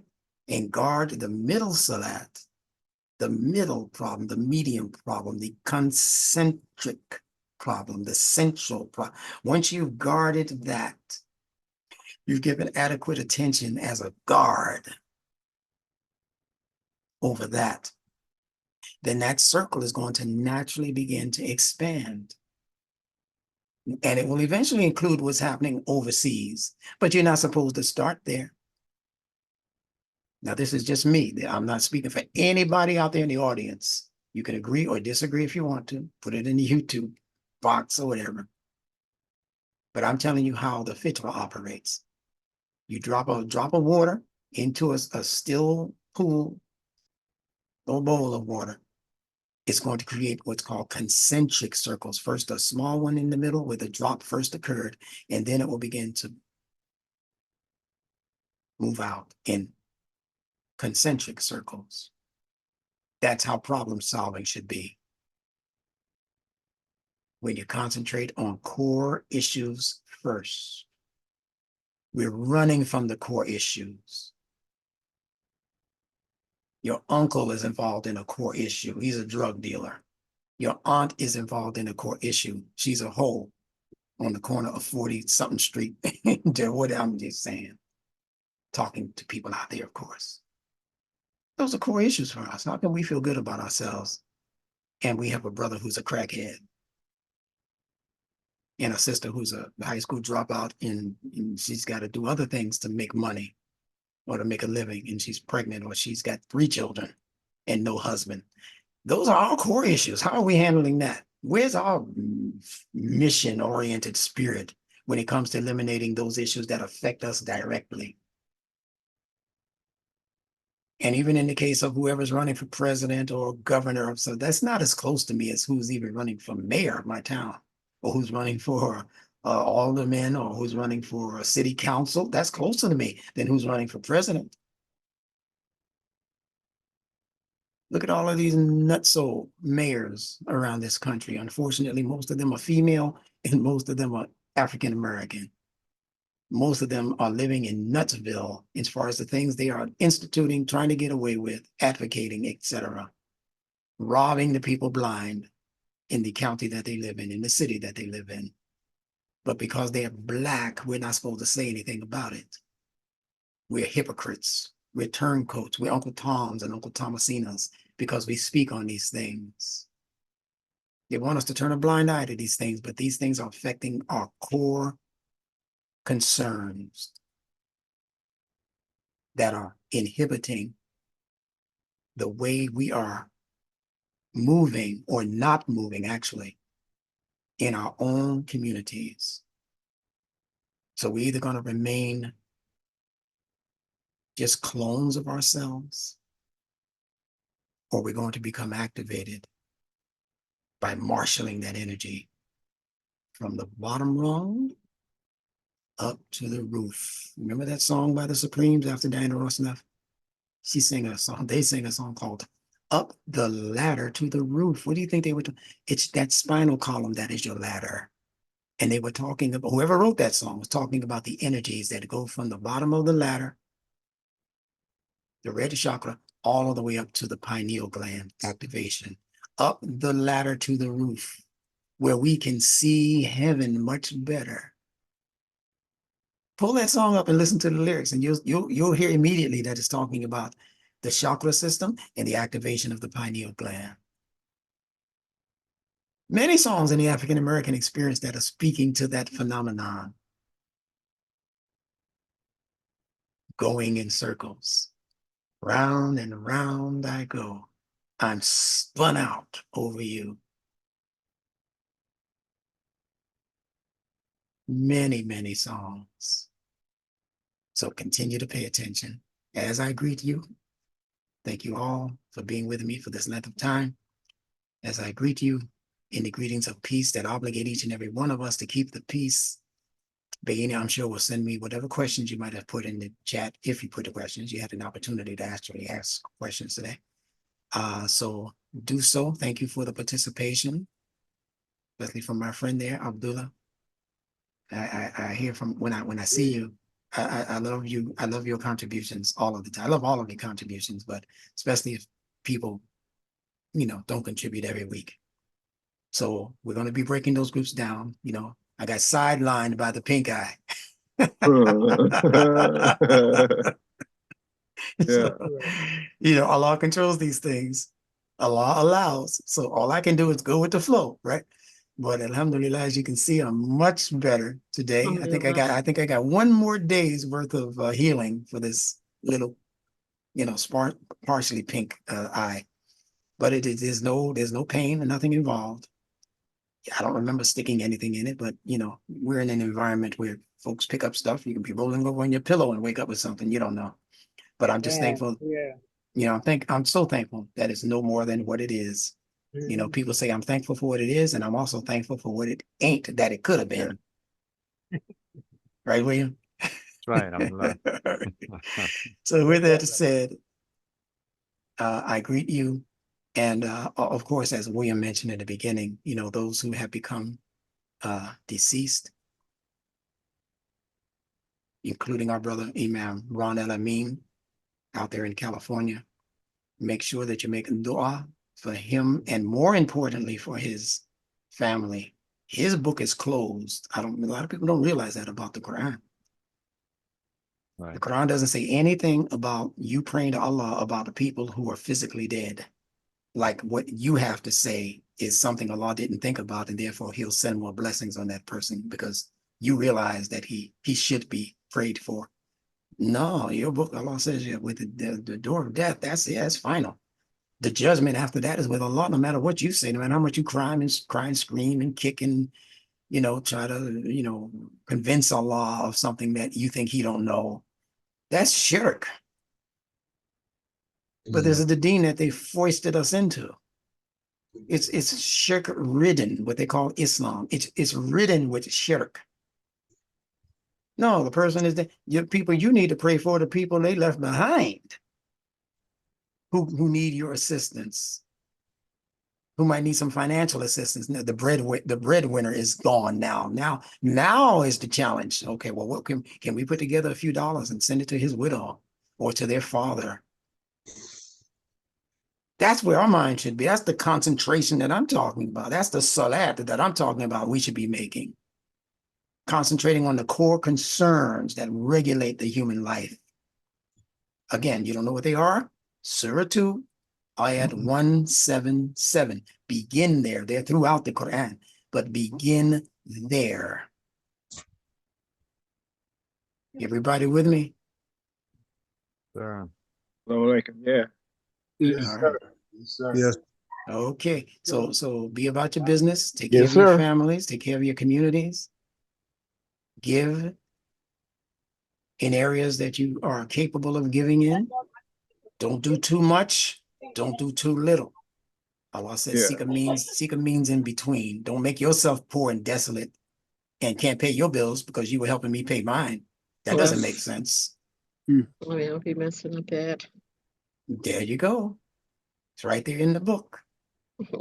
But if you know you can give more, don't hold back. How about that one? Okay. Yeah, I got $20. I give Imam Bilal $2. And then I'll figure out what to do. I'll figure out what to do with the other $9 that I don't have. I don't have anything to do with the $9, but I don't want to give him $11 out of my $20. I'll just give him $2 and find a good movie that I really don't want to see, and I'll spend the rest of the money on that. That's cuckoo for Cocoa Puffs. Don't do that. But doesn't the money expand the same way everything else expands? If you concentrate on it. Okay. That's how people become rich. They say, I'm going to be rich. I say that to myself every day.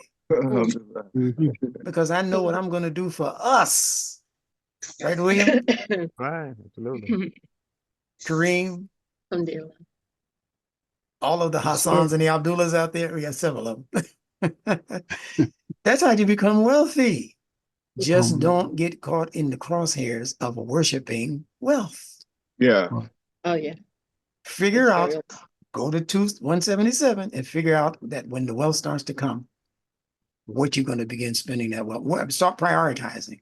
Am I going to prioritize on feeding those who are, on the street?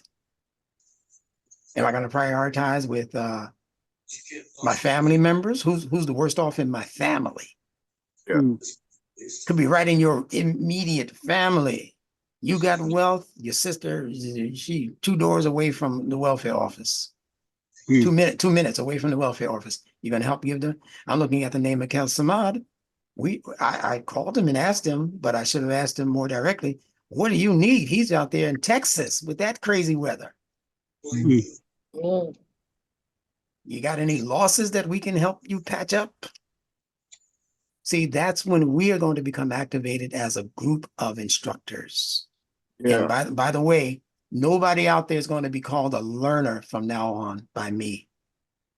Everybody, as of this semester, has become instantly qualified, even if you came in last week. I'm going to be referring to you as an instructor. Oh, Instructor Bilal. Yes. There's a sister, I believe. I see the name down there, Rania. Raina. Raina, is it? Yes, I think it's Raina. Yes, she's new to this Unetics experience. She's asking about coming on board full time. She was asking about the payment. Isn't that wonderful? For the course, and might want to welcome her. I think she's still with us. I welcome. Where are you? Are you speaking? Is she speaking? Not yet. She's still muted. Okay, let me see if I can find her here. Ranya, Ranya. Yeah, I know her from communicating with her. Let me see if I can. Okay, she said her microphone is not working. Okay, no problem. Long as she can hear us though, so that's fine. Okay, so our sister Raina, welcome to the University Online Learning course.